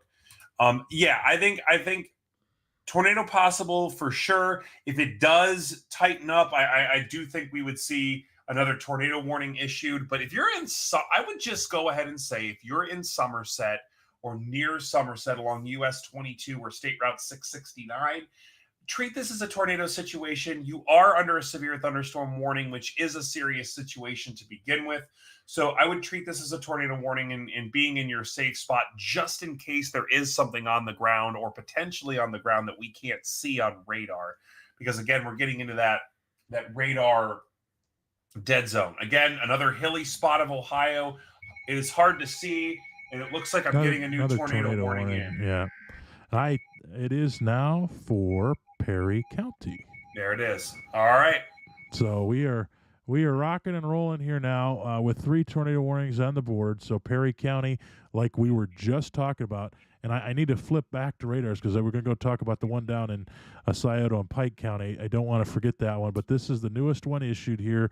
So for Perry County, Mike and I, we were just talking about that, and I said I keep looking at that storm and wonder if it's going to tighten up, and sure enough, it has tightened up just enough now. Yeah, latest scan here, looking right over Somerset. It is now a tornado warning for Perry County, and this one goes until 8:45. So they not very long tornado warning. No, wait a minute. This says 9 o'clock on my screen. So that's severe thunderstorm. I clicked the wrong one. So 9 o'clock for the tornado warning. Correction on that. So until 9 o'clock here for Perry County. So if you're in that area, this is the newest tornado warning that has been issued for your county. So if you're in this area, you need to get to the lowest level of your house, put as many walls between you and the outside as possible, cover your neck and head. It is very important to do that. If you're in a mobile home, you need to get out of that mobile home, get to the nearest storm shelter, or sturdy structure that you can find. And again, the key is getting to that lowest level of your house, put as many walls between you and the outside as possible. Mike, I could tell you on this latest one here, with this type of storms, we were kind of watching this one. This had a history of producing a possible tornado earlier. There was a funnel cloud with this one, but definitely has some history of being warned for tornadoes here right over Somerset. I mean, you're literally right over Somerset and Glenford. So if you're in that area, you need to make sure that you're seeking shelter as well, Mike, as this thing ramps up to the northeast. Absolutely. And with the way these storms are moving, if I'm in Muskingum County, while we are watching that strong storm that's still potentially producing a tornado situation just north of Zanesville, now we've got this that could certainly be moving into more Muskingum County communities as well here relatively quickly. So some other places in Perry County, though, before it gets to that point, again, Somerset, you're out of time. You need to be in your safe spot immediately. Fultonham or Fultonham, however it's pronounced, that is actually across the line into Muskingum County.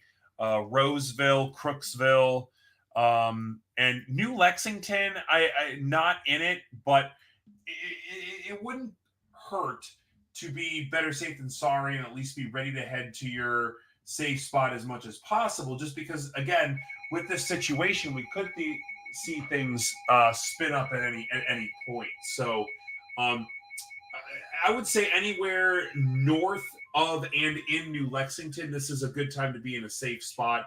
And then even really anywhere in Muskingum County, even south of Zanesville, and with that storm that's potentially producing it north of Zanesville, we've got a couple things to really look out for. So in the Zanesville area, you might as well go and stay in your safe spot. Yeah, if this holds together, this southern storm holds together, it's going to hit Zanesville at 8:55. So we just got a track on the southern storm. If that holds together in the south part of Zanesville, about 8:55, about 20 minutes, and they're dealing with the northern tornado warning on this one as well, Mike. So it's definitely a rocky night here for the people in Zanesville. I got the track there up on your screen.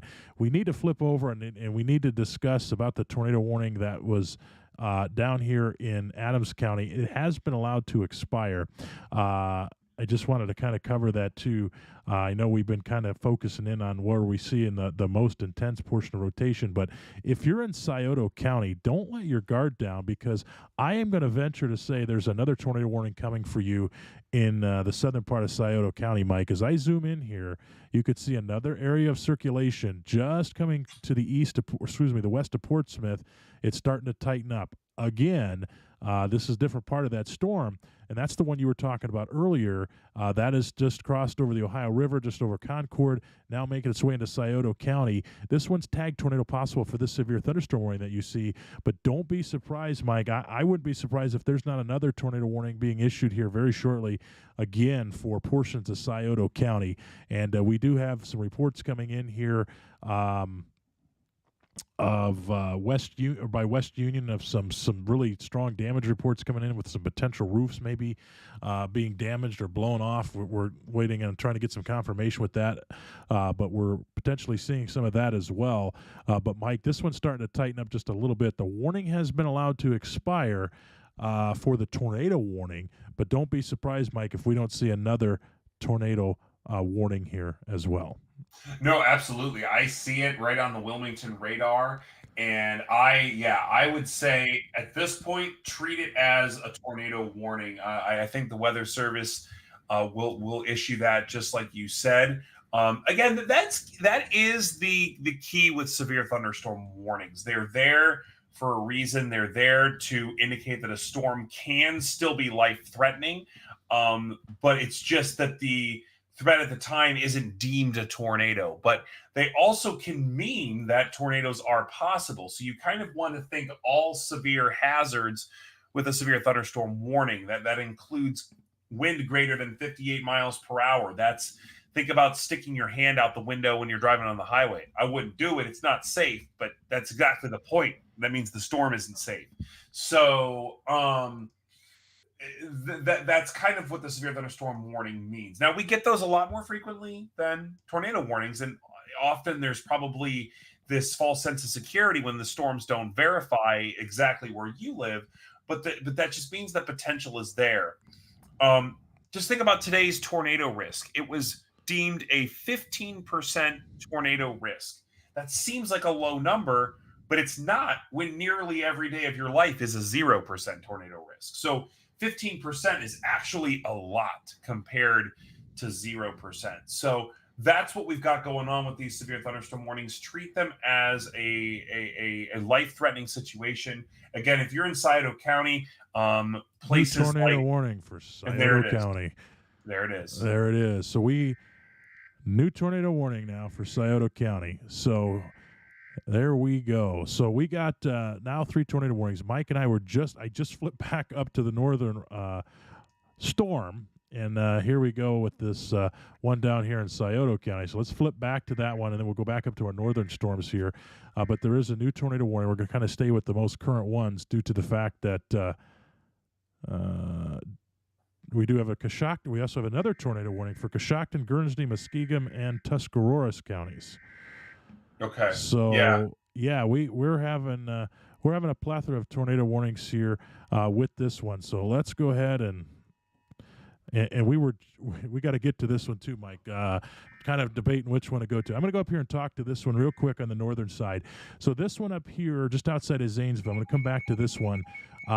This severe thunderstorm warning out ahead of this was tagged considerable damage for the severe thunderstorm warning. They went ahead and extended this tornado warning now that's coming into these other areas. And let's go ahead and flip back over to velocity, kind of see what we got going on. And we're really caught in radar dead zones out here.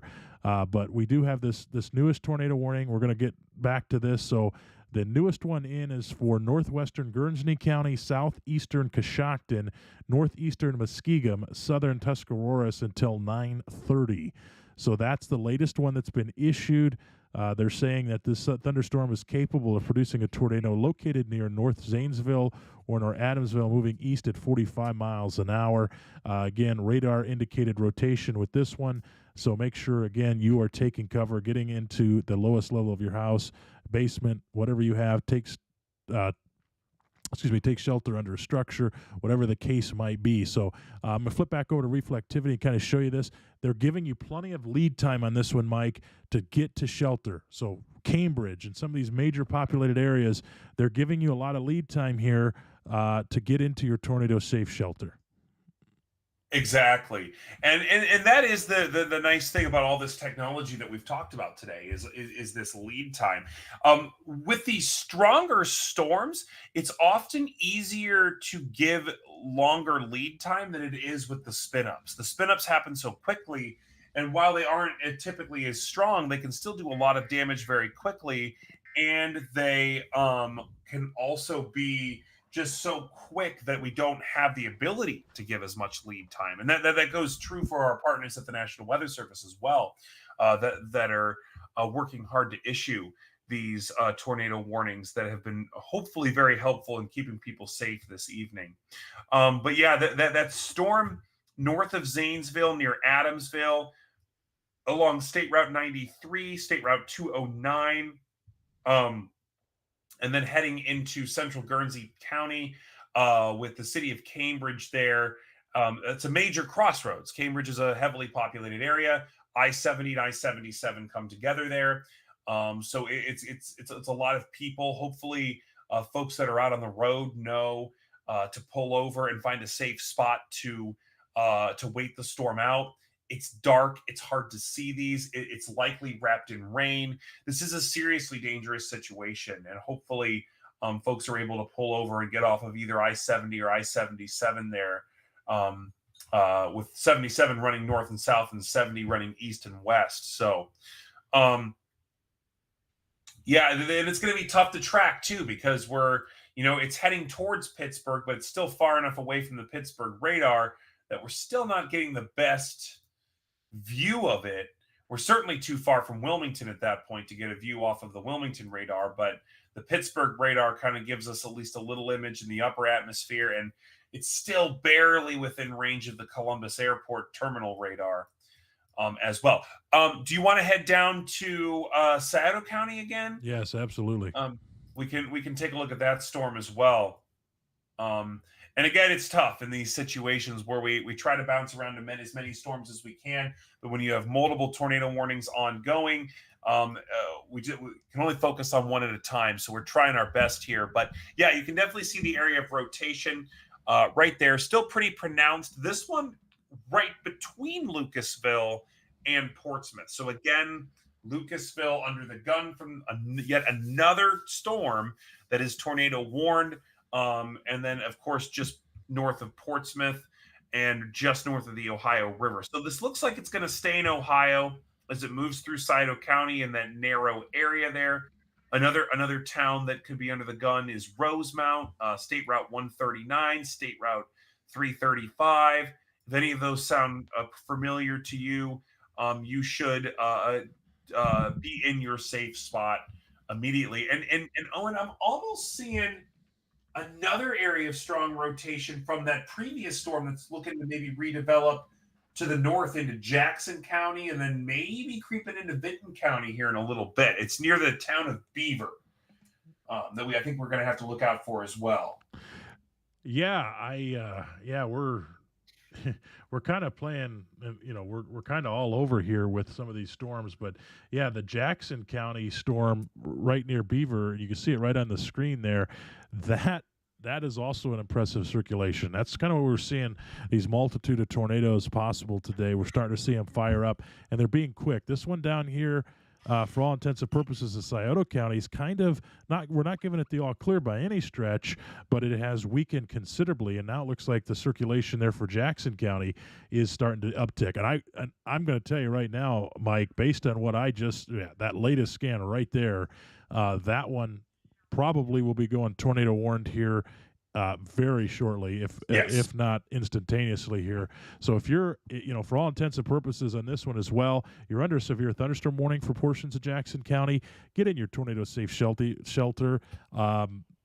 Just be precautious on this one. Wellston and Jackson itself, that one is creeping right on your doorstep. So I wouldn't be surprised to see that one go warned as well. And even back in that one in Scioto County, we're still starting to see a little bit of some wrap going on there, night near Rosemont. So we'll keep an eye on those two. We might get a warning on that one here very, very shortly. Wouldn't be surprised. Let's jump back up to the tornado warnings again here in progress.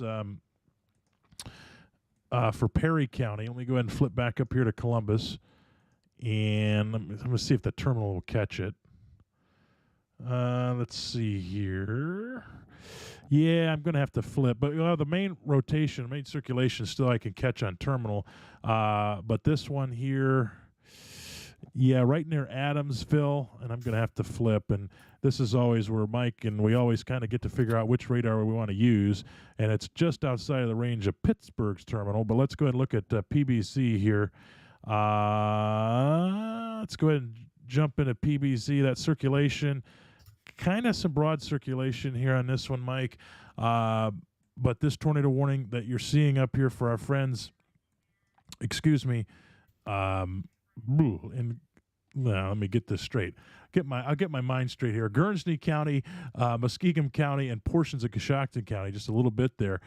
This tornado warning goes until 9:30. So this one is quite a long-lived tornado warning. They kind of stretched that one out till 9:30, and I think it's speeding up just a little bit. Not seeing there, we're not saying you're in the clear. There's some broad rotation in two areas here that we're looking at. Not saying you're in the clear whatsoever, but it doesn't look as strong as it once was. And Mike, these storms are, like we're saying, they're kind of cycling up, spitting up a tornado briefly, and then guess what? They're dropping it almost at the same time. Exactly, and that's what makes these so difficult to warn, especially when you get in between radar sites. When you're close to the radar, like back when this storm was in Licking County. Because the radar site is in Pataskala, so when you're in Newark, it's easy to see. But now that you're pushing into Cambridge, we're almost on the outer limits of what the Columbus Terminal Doppler can do.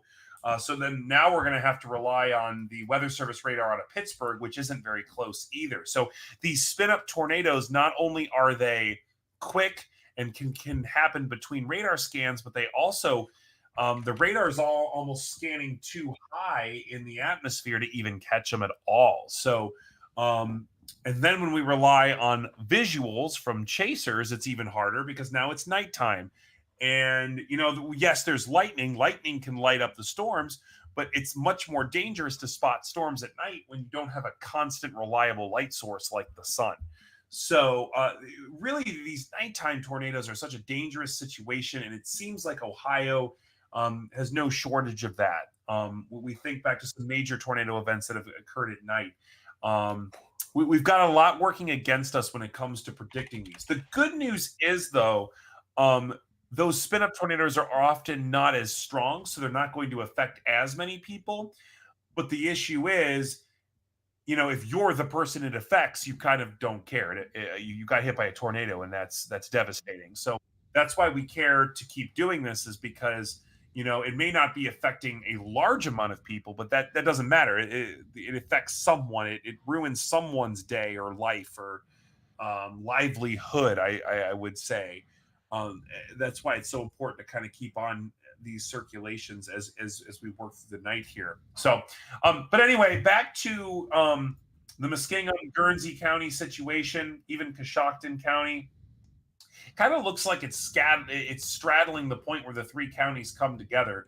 So that's going to be just outside of Conesville, Plainfield, Kimballton, which is along I-77. So if you know anybody who would be traveling I-77 near Cambridge, Ohio, so traveling from, let's say, New Philadelphia out of Tuscarawas County into Cambridge and Guernsey County, now's the time to get off the road. Find a place to pull over that isn't under an overpass.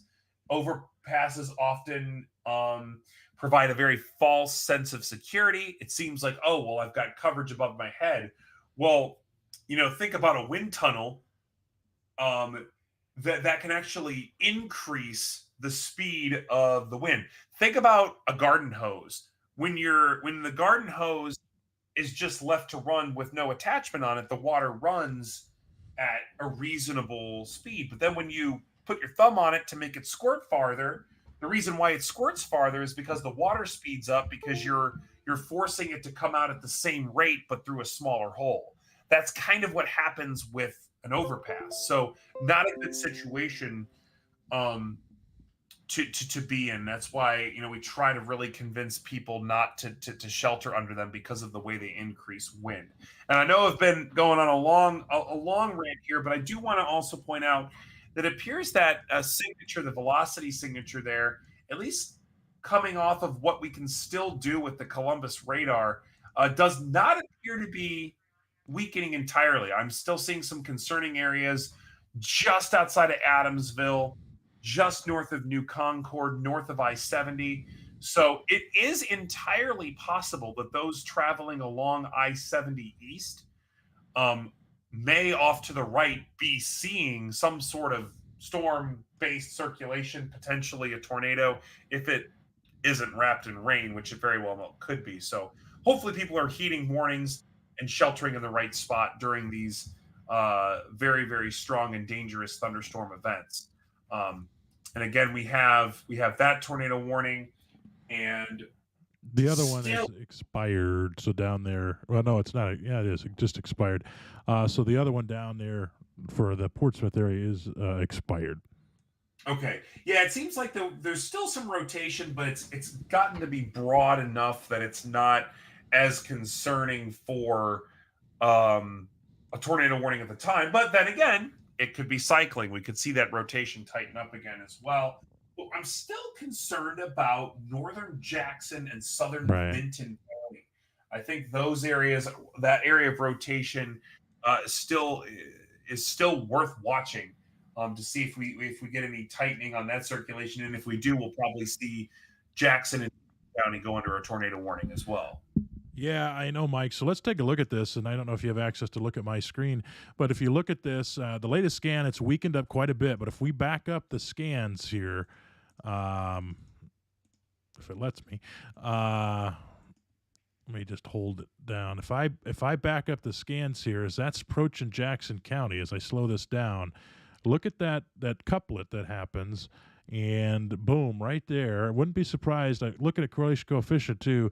There was a little bit of a maybe a debris signature, not 100%, and then boom, continues right here to be pretty strong, and then it's finally starting to weaken up and choke itself off here on the latest scan. But man, for a second there, it looked very, very strong. But there's no more tornado warnings down here in Scioto County. That one is expired. And this severe thunderstorm warning here, you got to be careful with this one. This is tagged tornado possible, and it goes until 9:15. So we are keeping a very close eye on that one. That one wouldn't be surprised there. I know one of our forecasters lives very close to that area. Wouldn't be surprised. He's going to maybe check into that tomorrow and see if there's anything that dropped there. But kind of some factors down there. You know, we can see a little bit better down there. But man, that one was that one for a second was looking pretty strong. But on the latest scan, it has weakened up, which is a good sign. So we currently, right now, in our coverage area, have one tornado warning that's in effect here, and this tornado warning goes until 9:30. Which, man, I don't know. That we'll see if it lasts that long or they let it expire early on this one, because this one is really weakened up as well. But this one goes for northwestern Guernsey County, southern Coshocton County, northeastern Muskingum County, and southern Tuscarawas counties until 9:30. So we'll see here, what happens. But Mike, this one really has considerably died off, in my humble opinion. Yeah, and that and you'll get that as well, especially with some of these evening setups. Maybe it seems to be outrunning the more favorable unstable air, or maybe it's outrunning the help it's getting from some upper atmospheric dynamics. But then again, it could just be cycling. So we still have to watch it, especially if it starts to push into far eastern Ohio, and then into our back across the Ohio River again into West Virginia and into Pennsylvania. So we'll keep an eye on that. But yeah, I do like that it does appear to be a bit weaker, but still some dangerous straight line wind potential in the area as well. So don't forget that for those watching, that Muskingum and Guernsey and southern Coshocton County are still under a severe thunderstorm warning as well. So there still could be some damaging straight line winds, certainly some heavy rain and lightning, and just more rain than we need right now from all of the thunderstorms that we had this morning. So, and also don't forget, we have a severe thunderstorm warning for Carroll, Jefferson, and Harrison County from another storm there. That one's almost close enough to the Pittsburgh radar that we can get a decent look at it, but I don't really see a whole lot of wind concern with that one. Although there might be a couple areas to look out for, but yeah, still that tornado warning for Muskingum and Guernsey County, and we're still keeping an eye on northern Jackson and southern Vinton County right now to see if that's going to spin up, because that's definitely broad rotation there and definitely some damaging wind potential. And again, that's why a severe thunderstorm warning is still in effect, is because of that damaging wind potential. And I like to think of a severe thunderstorm warning as still a very dangerous situation, not unlike a tornado warning, but it's just that the storms would cause damage to your life and property in just a different way. So, and we always want to, even just at the back of our head, think, well, severe thunderstorms can spin up tornadoes, and that's the kind of situation we're in tonight as well, with the potential for a few spin ups that our radar can't get a good look on. So that's where we're at right now. We're starting to see this threat along the I-77 corridor shift a little closer to our Pittsburgh region. So that's kind of how we'll have to plan to track it. Still an area of broad rotation just to the northwest of Cambridge, in northern Guernsey County there. So certainly a lot of wind, maybe a little bit of broad rotation, but there may, and I hope to say this, may believe that there is hopefully just broad rotation and not any additional tornado threat at this time. Yeah, so we have one tornado warning again on the board right now, and we have a few other severe thunderstorm warnings.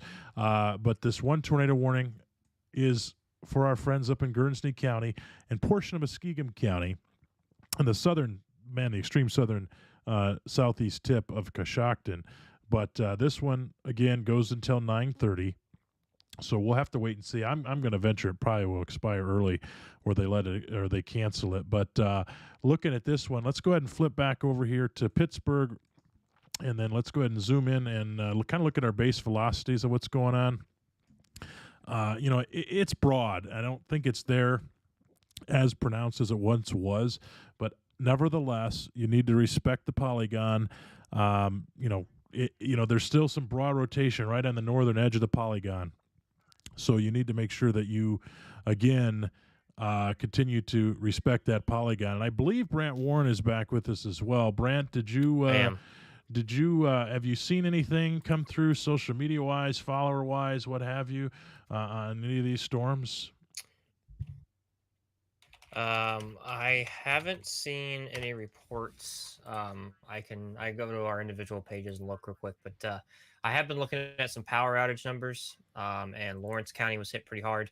41% of the county is without power in Lawrence, and then the other big one is Adams County. A little under 25% of Adams County is without power. So overall, not a very big power outage maker this system was, but definitely in the spots that were hit, they were hit quite hard. I will look over some social media posts. I'll check on X and see if anybody's commented anything on there, and I'll get back with you on that. Yeah, absolutely. So just make sure too, as you're prime now, this threat starts to shift over to our friends in the Mid Ohio Valley. It's definitely there already, but still downstream of this, there's still some potential and some energy there. And the sun has officially, obviously, been set for about an hour, and it seems maybe the storms are starting to die off just a little bit. I wonder if there's enough instability out ahead of this one to see if they can still spin off a few tornadoes. We're seeing that wind threat, especially too with this. But just kind of remember too that if you ever want, you can look at my weather app. You can download that. You can track the radar. You can get warnings with us, see the forecast, etc. It's free to download. Ohio News and Weather in the App Store, Google Play Store. And even more importantly on that one is, hey, where do you go during a tornado? You need to make sure that you seek shelters. This could just review too. Make sure that you get to that lowest level of your house, and make sure that you protect your neck and head. All right. So make sure that happens. And again, make sure you stay away from windows. If you're in a mobile home, get out of that mobile home, and make sure that, again, that you find a sturdy structure. But, guys, I don't want to say we got to respect the polygon. We got to respect the decision that they have left this tornado warning in place at the moment. But I do want to kind of focus our attention too here for just a second. Let's focus our attention to some of these severe thunderstorm warnings. Mike, we haven't had a chance to talk about these at all, but let's talk about this northern one here in the Cambridge area. This one had some considerable damage with this, and for Coshocton and Muskingum especially, and it's still pushing off and still having some strong winds with this as it pushes off towards Harrison County and Belmont County. So they need to be a heads up on that one, even for the strong winds. Absolutely, yeah, and that is the whole point of a severe thunderstorm warning is to make sure that we are aware of the damage potential that storms can do outside of tornadoes. Sure, tornadoes get the most attention, and they often can be the most destructive, but that's almost a relative thing to think about. Sometimes the straight line wind threat will actually cover a larger area than the tornado itself will. So one reason why severe thunderstorm warnings should be taken almost just as seriously. We've had some very nasty situations before where a severe thunderstorm warning has produced something that is very damaging. Lots of trees down, power lines down, or maybe even trees crushing cars, that sort of thing. All of which can be damaging to life and even property. So, yeah, the tornado threat on this one doesn't seem to be as bad anymore. So hopefully we'll see that expire. Again, can't be out of the woods completely yet in eastern Ohio just because of the history of this storm. And well, I'm kind of looking at that's Wilmington. Let's see if I can get a look from Pittsburgh here. Wilmington shows some upper level rotation there, but it's broad. And yeah, Pittsburgh shows it too, but I don't know if it's enough to have a tornado on the ground per se. And then as we look down into our friends that we were looking for in Jackson and Vinton County, yeah, that one looks a little weaker as well. It's still pretty strong, still warned for a potential wind threat. But as far as an actual tornado right now, it doesn't appear to be all that likely. So maybe we're starting to see some of the spin in the atmosphere go away. But that said, Eastern Ohio communities still under a tornado watch for several more hours, just in case one of these spin-ups happen, or if we see one of these storms continue to rotate a little bit. But at the moment, the worst is over. And if the worst is over for many of our communities, and that includes anyone north of the tornado watch, so Cleveland area, Mansfield, Findlay, Lima, Toledo, you are out of the picture for more severe weather tonight. Dayton, Piqua, Lima, all along I-75, you're done. Cincinnati, you're done. We're going to have to see what kind of damage might have come out of the Cincinnati area especially in both Indiana and Ohio, to see if any of those storms produce some damage down there, because they certainly looked nasty several hours ago when we began our coverage. So we're going to keep with it for a little while longer here, because the storms are still dangerous for our eastern Ohio communities, and that one in Guernsey County still does show some quite weak but still persistent rotation. So we just want to make sure that doesn't flare back up again as it enters the Pittsburgh radar region here shortly. So this storm will be a little bit closer to both the Weather Service radar in Pittsburgh and the terminal Doppler weather radar out of Pittsburgh. So right now it's right in the middle of some of those lower level scans that we can get. So again, worth watching, Owen, for a little while longer. And okay. So let's see here. Is there an update on that severe thunderstorm warning for Vinton and Jackson? Or no?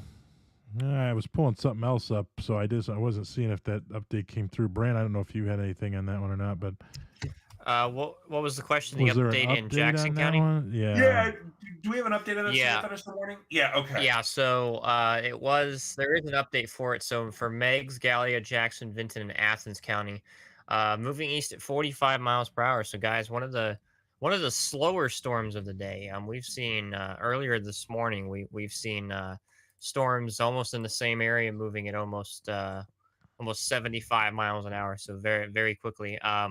60-mile-per-hour wind gust and nickel-sized hail. So the hail is backed off below an inch. And then they maintained the tornado possible tag with that as well. So that was the update for that one for another 9 minutes. Expires at 9:15.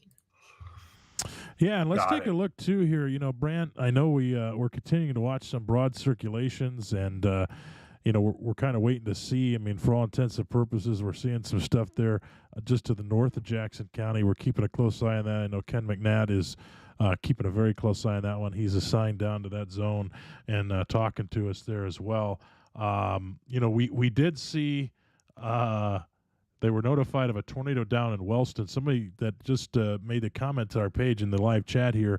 We're trying to confirm that one as well. I know Nixle had issued a tornado warning for, I believe, portions of Jackson County. They did it themselves, so I'm not sure. We're trying to confirm that one. That was a tornado warning for the from the Nixle system. It was from the for the city of Wellston. Okay. I'm not sure how that happened, but probably they seen something and they said, "Hey, we're gonna warn our residents." Because we were surprised it wasn't warned, but hey, yeah, we were very surprised. We're gonna respect what the National Weather Service decides, but we are keeping a close eye on that one, trying to rotate. But while we have a quick second here, we do have this one tornado warning that's up for Guernsey County. Basically, the warning has been updated; it's been trimmed back, and it's for just for Guernsey, I believe. I don't know if it hits any other county. I think it just got trimmed back to Guernsey County until 9:30. So again, we're kind of surprised that this one's still going as well. But why we got a pause here for the cause? Not really a pause for the cause, but Brant was mentioning some power outage. Oh, we just got a new one. Oh man, I was just getting ready to say power outage numbers, and here it comes. This is tornado warning. This is going to be for Muskingum County. Yeah. The southern part of the county. Okay, so this is for southeastern Muskingum County, and this goes until 9:45. That kind of caught us off guard a little bit there, but there is a storm there, and there is some rotation there. So again, right near, we're in that radar dead zone. Right, and, right, yeah, right, there just it is. southeast there of Brush Creek. Yeah. It's actually showing up on the Columbus Doppler. That's probably how. That's right over probably Philo. the only way to really see it. Yeah, right over Philo. Yeah, I got it pulled up here on velocity, so you could see it right over right near the town of Philo. So yeah, we're getting a good look at it here with the terminal Doppler radar just south of Zanesville, right near the town of Blue Rock. So we're looking at this one. This again for southeastern Muskingum County until 9:45. Again, they got this one going at 30 miles an hour, so they kind of slowed it down just a little bit. But again, we're continuing to look at this storm, and we'll see here. Kind of look at some of these other ones. But yeah, you're right, Mike. Because of the radar beam from Pittsburgh, we may not ever saw this one if it wasn't for having the terminal Doppler out of Columbus. Exactly, and that is what's a little concerning as we see this move outside of the Columbus range pretty much as soon as it leaves Muskingum County. I think once it heads closer to Noble and Guernsey County, it's going to be out of range of the Columbus radar. So I would say if you're in places like Cumberland, even Caldwell or Pleasant City, along I-77, once again, now on the south side of Cambridge, just keep in mind that there's a storm with a history of rotation that's going to be hard to warn for a while as it moves away from any reasonable radar coverage. And it doesn't look very impressive on radar, but boy, does it sure look impressive on the velocity scan, which is basically showing us which way the wind is going, the direction of the wind, and that's how we can tell if a storm is rotating. And right near Philo, this certainly looks to be happening. Let's see if I can get a road name. It looks like State Route 60 there. Also, State Route 284 and 146 ahead of this area of rotation will also need to be keeping in mind that this dangerous storm is not far from you if you're in that area. So again, go ahead, Brad. And there we go. It looks like in that next scan there, it intensified a little bit. Yeah, it intensified, and this is actually, Mike, I think you'd agree with me on this. This is actually a relatively low level rotation because you can see it from the terminal Doppler in Columbus, which the beam height is about 1,300 feet off the ground when looking at that rotation. But from the closest next rad radar to this site is Pittsburgh, and you're looking 10,000 feet up in the air, and there's actually nothing there, nothing showing up at all. So that's why it kind of took me off guard a little bit. So this is a very low level rotation signature. Again, from the terminal Doppler, you're looking only 13,000 feet up in the air. So this is at relatively low to the base of the cloud, and that's where the tornado comes from. When the tornado comes from the bottom of the cloud, and that's what we're looking at right there, fairly close to the bottom of the cloud, as close as we can get, because there's no other radars out there. Right, and I'll even throw a little distance on this.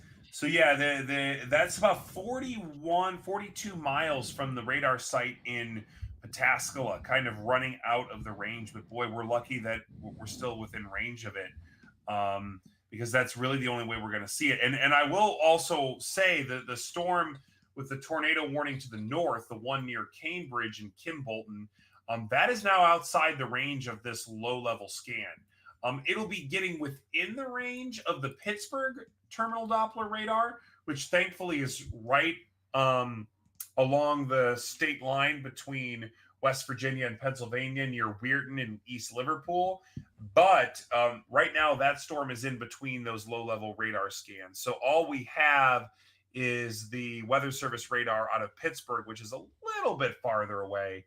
And it's still showing some upper level rotation. So we'll kind of have to keep an eye on that as it moves back into the Pittsburgh's low level rotation to see if that's still producing anything concerning moving into Harrison County. I think would be the next place under the gun there. But right now, yes, I think we do have the greatest tornado potential near Philo in southeastern sorry, not Guernsey, but this is a Muskingum County. And boy, does that signature look telling on radar right now. I would not be surprised if we had maybe something either on the ground or close to it. Unfortunately, these terminal Doppler radars don't give us the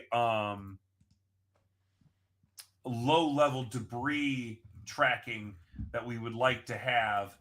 But I can check our Weather Service radars. Yeah, the Pittsburgh radar is too far for that. Yeah, it is. So we're just going to have to count. We're just going to have to count on the fact that the rotation's there and it's strong.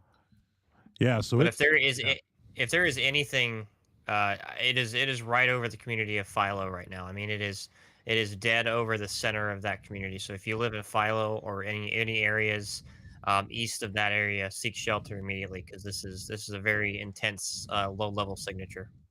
For sure. So yeah, right now you kind of see we got some roads labeled here. State Route 60, State Route 284 coming up to your door. Looks like it's taken, to me, a little bit more of a northern track. So I would be surprised if we don't see a new warning here, fellas, because to me it looks like it's shifting just a little bit to the north of this based on the scan. So I think you might see another warning come out. I'm just kind of guessing here, maybe for portions, some other portions of Muskingum County, and maybe clip in some of Guernsey County again, because it looks to me like it's just taking a little bit more of a northern track on this one. Right. Yeah, and you kind of see that with some of these storms that have been cycling their way through the evening. Some of them are taking more of the traditional northeasterly track, and some have kind of pushed east and even east-southeast a little bit. And each one of these scans coming out of the Columbus radar still doesn't show a whole lot of weakening. It shows that it's just getting farther and farther away from the radar, so it's almost out of range. But I do think that you're right. We might see a new warning issued, maybe even just as a precaution, maybe for southern Guernsey and northern Noble, just because this storm has that history. But we might not be able to see the low levels, but we know the potential is there. So hopefully it'll get within range, both of these storms within range of the Pittsburgh radar soon enough, so we can kind of keep tracking it, and hopefully these don't get missed and people get warned, because a lot of these towns are very spread apart.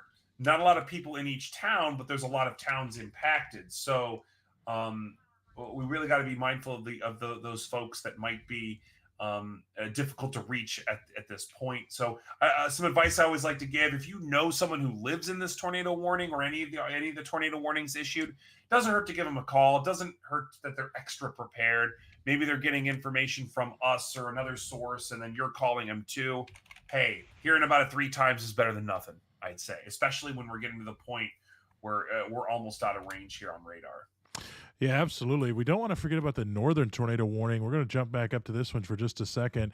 The northern tornado warning, again, for our friends up here in Guernsey County. This goes until 9:30. This one, we're kind of, I guess, by all intents and purposes, have been surprised that they let it go, let it roll as long as they have. So there's and again, we're out of Pittsburgh right now on the radar site, so this is very far away. Got some broad rotation there, just crossing over to the east of 77. So this one is, so we still got this tornado warning. So if you're still in this area in Guernsey County, you need to make sure that you're seeking shelter. And also for obviously the newest one that we have, that we might be seeing another one. We'll have to wait and see here. That goes until 9:45 for southeastern Muskingum County. So make sure that you also, again, are respecting the polygons, seeking shelter, and staying away from windows. Get to the lowest level of your house, cover your neck and head. These are the 2 tornado warnings that we currently have in our coverage area. So we're tracking those right along with you, and we want to make sure that you're staying safe as well. So make sure, again, that you sorry about that. Didn't mean to hit the start video. But make sure, again, that you know where to go during a tornado. That's important. And cover that neck and head. And if you, like Mike was saying, if you got somebody that is out there with you that you know in the area, etc., make sure you check on them. Tell them, hey, that this is coming. We're starting to get to the point. It's 9 o'clock. Some people are starting to get ready for bed. Maybe some people are in bed. But we're still seeing some broader rotation here going off here in Guernsey County. But, all intents and purposes, goes for another 10 minutes. It looks like they're going to let it stay. And we're continuing to look here at this latest one for Muskingum County. And we'll go ahead and flip back over to Terminal because we can get a better shot of this one right over near Philo. Ooh, yeah, this latest scan really intensifies it as I just flip back over to Terminal Doppler. So would be surprised if you see another warning potentially. Oh, yeah, that new scan is definitely concerning. So still within range, which is good to be able to see things like that. But yeah, I would not be surprised if we saw this tornado warning at least extended geographically, meaning more people put under the warning, maybe Guernsey, southern Guernsey, northern Noble County seeing this here. Cumberland, if you're in Cumberland, I would go ahead and get your safe spot now. Cumberland is a big junction between many state routes. State Route 83, State Route 146, State Route 340, and then even I-77 between Caldwell and Byesville or Caldwell and Cambridge. This storm could still be an impact because it is going to be out of range of the Columbus radar very soon, and it's going to be kind of flying blind for a little bit until it gets picked up by the Pittsburgh radar. So I would not be surprised if our partners at the National Weather Service in Pittsburgh decide to err on the side of caution. And even though it'll be out of sight of radar, at least, maybe warn the folks that are in the path. So we'll just have to keep an eye on that if that's what they decide to do. But to me, that seems to be what we're going to want to do, at least in the short term, while this is still packing a punch and sticking with us here in Muskingum County. Muskingum County's been through a lot. 3 separate tornado warnings in 3 parts of the county, all in different corners centered around Zanesville. And this one is still ongoing at this time. But the good news is, and, I hate to say good news when we have an active tornado warning, but we don't have any other. Oh, here we go. Oh, they updated the northern Guernsey warning. Okay. Yeah. Well, anyway, what I was saying. Oh, I'm sorry. What was that? They trimmed it back a lot. They trimmed it back down, yeah. Yeah, that one sat for a long time, so. Right. I guess just to finish my thought, we don't have any other severe thunderstorm warnings at this time. There are still some special weather statements for some strong storms to the south, but right now, these two tornado warnings are the only things that we have. But we're still really watching that southern Muskingum and then Guernsey and Noble County storms near Philo and Cumberland. Yeah, absolutely. I know that I just think we're very fortunate to have the terminal Doppler there because again, I don't know, like we were saying earlier, I don't know if we saw this one because this one didn't appear in the upper level scans out of Pittsburgh. So we may very well not have caught this one at all. So we're just very fortunate. I'm going to turn back on, flip some things around here, turn back on that the terminal Doppler wind velocity. So we're looking at wind speeds going inbound, outbound. Looks like it's died off now. Looks like it's a little weaker. Yeah, it looks like it's a little bit weaker now, and it's even outside of the polygon. So I'm not, maybe on this one they're not going to reissue the tornado warning, but for all intents and purposes, it looks like it's moving outside of the polygon area just to the north. So we'll have to wait and see what they do, and I bet they're just waiting too as well to see again if this tightens up again. And we got a couple more scans with it, which we're very fortunate on the terminal Doppler. I'm flipping over right now to the Pittsburgh site, and it's going to get real messy quickly here in just a second when it loads. And I'm going to even turn on, I'm going to look at storm relative velocity for this northern tornado warning. I'm going to jump back up to that one right now. This northern tornado warning that they trim back goes until 9:30. So we got about 7 more minutes left on this one, and we'll zoom in just outside of Kimballton, just north of Route 22 there, just to the east of 77. That's where that broad area of rotation is right now. So we're looking at that, and sorry, I just was looking at a viewer comment and just kind of laughing. But yes, we are weather nerds. I appreciate that. But we're just kind of looking at that there as well. So man, that rotation is really broadened up there. So I would venture to say, Mike, that's going to expire on time. And, we're still looking here at the one down in the southern portion of Muskingum County. And again, that one has really weakened up as well. But if you're in the area, you need to respect the polygon. You need to make sure that you're getting to the lowest level of your house, put as many walls between you and the outside as possible, and cover your neck and head. That's important. And Mike and Brand, it looks like, man, that circulation is gone. I don't see it hardly anymore. And I think what's the remnants of it is actually fully outside the warning. So, but as you said, I want to respect the polygon and until it expires. And it has another 21 minutes on it. And I'm going to venture to say that that's going to be canceled. Probably within the next 3 or 4 minutes here. So probably won't be seeing that for the duration of that whole 21 minutes. But respect the polygon. The one in Guernsey County has been canceled. So 6 minutes early. So we are down to just this one in Guernsey County for another 21 minutes. But as I said, I venture to say that will be canceled much earlier than that, considering that the what's left of the rotation on the latest scan. The beauty of terminal Dopplers, they also give us updated scans every minute to 2 minutes. The NextRad systems, they have so much information, so many scans that they have to do. It could sometimes be upwards of 3, 4, 5 minutes before we get a new scan in. So these are a great asset to have, but. Yeah, that latest scan that just came in for 9:24, with just 30 seconds ago, it looks like it's broadened up significantly if it's not there anymore. Mike, what's your thoughts here, kind of on this generalized risk for the overnight? So, as we head into the evening hours, some people are going to get. They're going to bed. And what's your general advice to them, especially out ahead of this? There is some tornado watches still in play that we can look at here in a minute.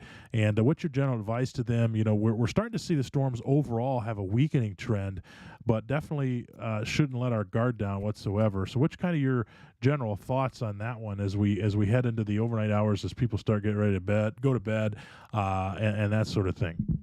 Well, yeah, I would say we still have a risk in eastern Ohio and maybe western PA and West Virginia. If you're anywhere west of I-71, so from Columbus to Cincinnati, Mansfield, Cleveland, anywhere west of that, you're done. You can rest easy. And even eastern and southern Ohio, you're going to be able to rest easy here within the hour. There's not a whole lot of instability out there in the atmosphere anymore. It does appear that there's a little pocket of instability down in Brown and Adams County still, where it's just been raining and raining and raining after all of these storms have just kept coming through those communities. But I do think the tornado threat is rather diminished in those areas. And there's still quite a bit of spin in the atmosphere, especially in eastern Ohio, but it's kind of getting decoupled away from the lack of instability. Sometimes at night, again, you get that you get some extra moisture in the mid levels through the low level jet, about 3,000 to 5,000 feet above our head. But again, that doesn't even appear as strong in eastern Ohio. So I think we're going to be able to start to rest easy in eastern Ohio within the hour. But I think for some communities along and east of I-77, maybe even in places like Athens and Meigs County, we may still want to watch out for a couple of those storms. But everyone else is really starting to be able to breathe easy. Although I do want to point out one little storm, one little area of heavy rain that's popped up near Dayton. So this is going to be Vandalia near the Dayton International Airport. But I don't think that's going to be anything to worry about. I just think that, hey, we've got a blip on the radar, maybe some elevated heavy rain. No need to be too concerned about this one, I don't think. I'll check to see if there's anything wind-wise. No, it doesn't have anything in it. So I think it's well out of any spin or thunderstorm or convection or anything like that. But yeah, that's kind of my opinion on the general trend. It looks like things will be starting to die down here, but we'll still kind of have to watch for those few lightning producing storms down near Jackson and into let's see, we got eastern Pike County, and then still some heavy rain and maybe even some thunder for Scioto County as well. And Mike, you talk about how much rain has fallen in some of these areas today. I mean, I turned on the storm total precipitation, and the warning is expired, canceled. Right. Let me rephrase that: canceled. So we are tornado warning We free. are tornado warning free. The radar has indicated some of these areas have received upwards, 2, 3, even a couple spots 4 inches of rain. So that is a lot of rain. Wow. Yeah, that's kind of going to be the issue tomorrow too, with all this storm cleanup. Now we've got rivers overflowing, and that's still going to be an additional issue, especially with flash flooding potential in these very hilly regions in southeast Ohio. So we are at this point, by the way, just so everybody knows, we are tornado warning free, 100%. Actually, we're 100% warning free. There's no severe thunderstorm warnings either. So we're severe weather free at the moment. So if you're joining us right now, we are completely now done with tornado warnings. So if you're in Philo in that area, you can come out of your tornado safe shelter. That warning has been allowed to expire or actually canceled. And so we are in no more severe thunderstorm warnings as well. Now, we do, there is a lot of areas that have a lot of flooding. There's a lot of river flooding going on. There's going to be a lot of localized ponding on roadways, especially across the Buckeye State. So you definitely want to make sure, again, that you are, make sure you don't drive around those signs. They're there for a reason. Sometimes people do that, and I don't understand that. There is a flash flood polygon that I just popped up on the screen that's basically encompasses some of the areas that's been there for quite a while, but they've just kind of been getting pelted for the Mid-Ohio Valley area, including Cambridge and Zanesville, New Philadelphia, and Weirton. You see that green box on your screen. They've kind of just got pelted there for a long time, but we are currently tornado warning free and severe thunderstorm warning free. So we're continuing to look at that, and we'll also look here. Let me go ahead and turn on the watches for just a minute. I'm gonna pop those on, and I'm gonna pretty much I'm going to hang on. I'm just going to clear everything off, and then let's just turn on the watch right now.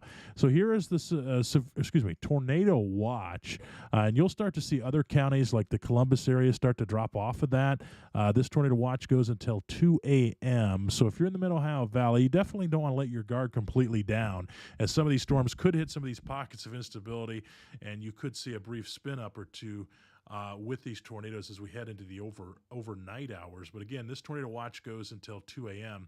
And while we got a quick break, I'm going to throw it over to Brant. Brant's been tracking power outages for us. And Brant, I know you've done a fantastic job of looking and tracking from our friends at the poweroutage.us site. So what do we got going on there with the power outages currently here for Ohio and even West Virginia? But we'll focus in on Ohio right now. So there's not really too much to talk about. There are a few counties in Ohio that have some significant outages there. Owen, I just saw you pull it up there. You see that Orange County in Southern Ohio? That is Adams County. 23% rounding up. 23% of that county is without power. Still, as storms are ongoing, as Mike had said, in parts of Scioto County, you get so much rain and the ground gets so soaked that it doesn't take a lot of wind to start, ripping some trees down, especially in these hilly areas, and knocking out some power. So we're still, as the storms are ongoing, um, we're still getting some power outages coming into us in Scioto County. Only about 5% of customers are without power. Lawrence County, that bright orange, or that dark orange county, that has been the hardest hit county in Ohio, with about 40% of that county out. We have some back in Indiana, none really in our coverage area. Oop, Brant, you cut out there. I think that's actually south of our coverage area. Oh, I am sorry. I've been having internet issues. Yeah, today. you're good. You're good. Actually, a little bit in Knox County Virginia, too. Yeah. Yeah, West Virginia. If you actually look at some of our West Virginia counties, they were hit very hard this morning by those very strong straight line winds. As we said, we had a 92 mile per hour gust reported 2 miles south of Cerrado, West Virginia. So that just shows you that we're still recovering from this morning in some of these areas. Wayne County, 33% out in that county. And then as you get further into the mountainous region of West Virginia, you get more and more counties out. Actually, Fayette County, which is well outside of our coverage area, but just to touch on them, that's almost 76% of that county is without power tonight. So wow. West Virginia was hit very hard from this morning's storms. And unfortunately, it's going to take a while to get some of those folks restored because of just how mountainous that area is out there. So overall, I think we fared pretty well with power outages. We're seeing, and mostly in our coverage area, and except the extreme southern Ohio River counties. And Owen, I saw you pull up the nowhere to go again, just in case another warning should be issued. But yeah, it's been quite the day, guys, and it's been ongoing since about 10 o'clock this morning when we had that first line come through, and then the second line entered our coverage area about just after 4 o'clock, and we've been going strong ever since. So it's been a long day. Yeah, for sure. Yeah, don't forget too, as we start to wrap up the coverage, because we're tornado warning free, severe thunderstorm warning free, we're completely free of warnings right now. Don't forget, you can follow along with us. You can view our live stream through the app, or you can track radar with us, get alerts, get weather alerts. They work very quick. That's what we use. It's a phenomenal service that we provide to you for free, so you can search for the app Ohio News and Weather in the App Store or the Google Play Store, and you can download that and track radar right with us. And don't forget, as we head into the overnight hours, it's important to make sure, again, to prepare for nighttime tornadoes. So I bring this graphic up and show you that. Make sure you have your cell phone turned on, charged, or it's on the charger. Make sure maybe you have a flashlight and some shoes ready to go and a NOAA weather radio and know where to go in the event of a tornado. Just kind of reiterating here, I'll pop up in the severe thunderstorm watch, the tornado watch, once again, for those people that are under that. If you're not under this, then, as Mike was pointing out to us, we're pretty much in the clear. And I would expect, as I zoom in a little bit here, the Columbus metro area will be dropped out of this watch shortly. But pretty much the Mid Ohio Valley, if you're watching on us, when these lines pass you, it's pretty much going to be done for the night. But we're continuing, out ahead of this. Again, they could hit some of these instability pockets, and it could spin up a brief tornado. We can't totally isolate and say that that's not possible, because it's very possible. And we do have a warning that just came in for a flash flood warning. Okay, I'll take it. That's another thing too. Flash flooding. Make sure that you turn around, don't drown. We don't want anybody to drown, and follow those signs that they post for flash flooding, because, man, I've worked in the public safety side too, and it really annoys me when people drive around those barricades, and then they put themselves in danger, and then the first responders, they got to come and pull them out of the river or what have you, or rescue them, or if they potentially could lose their life. So respect the barriers that are put up. They're there for a reason. All across the Buckeye State, you're going to see these localized flooding. You see roadways and even rivers flooding as well. Is that the flash flood warning, Mike? That's the flash flood warning. Yeah, I think. Yeah, so we're in no tornado or severe thunderstorm warnings. And Mike's gonna rip that out of the wall later, maybe. I don't know. It's gonna be.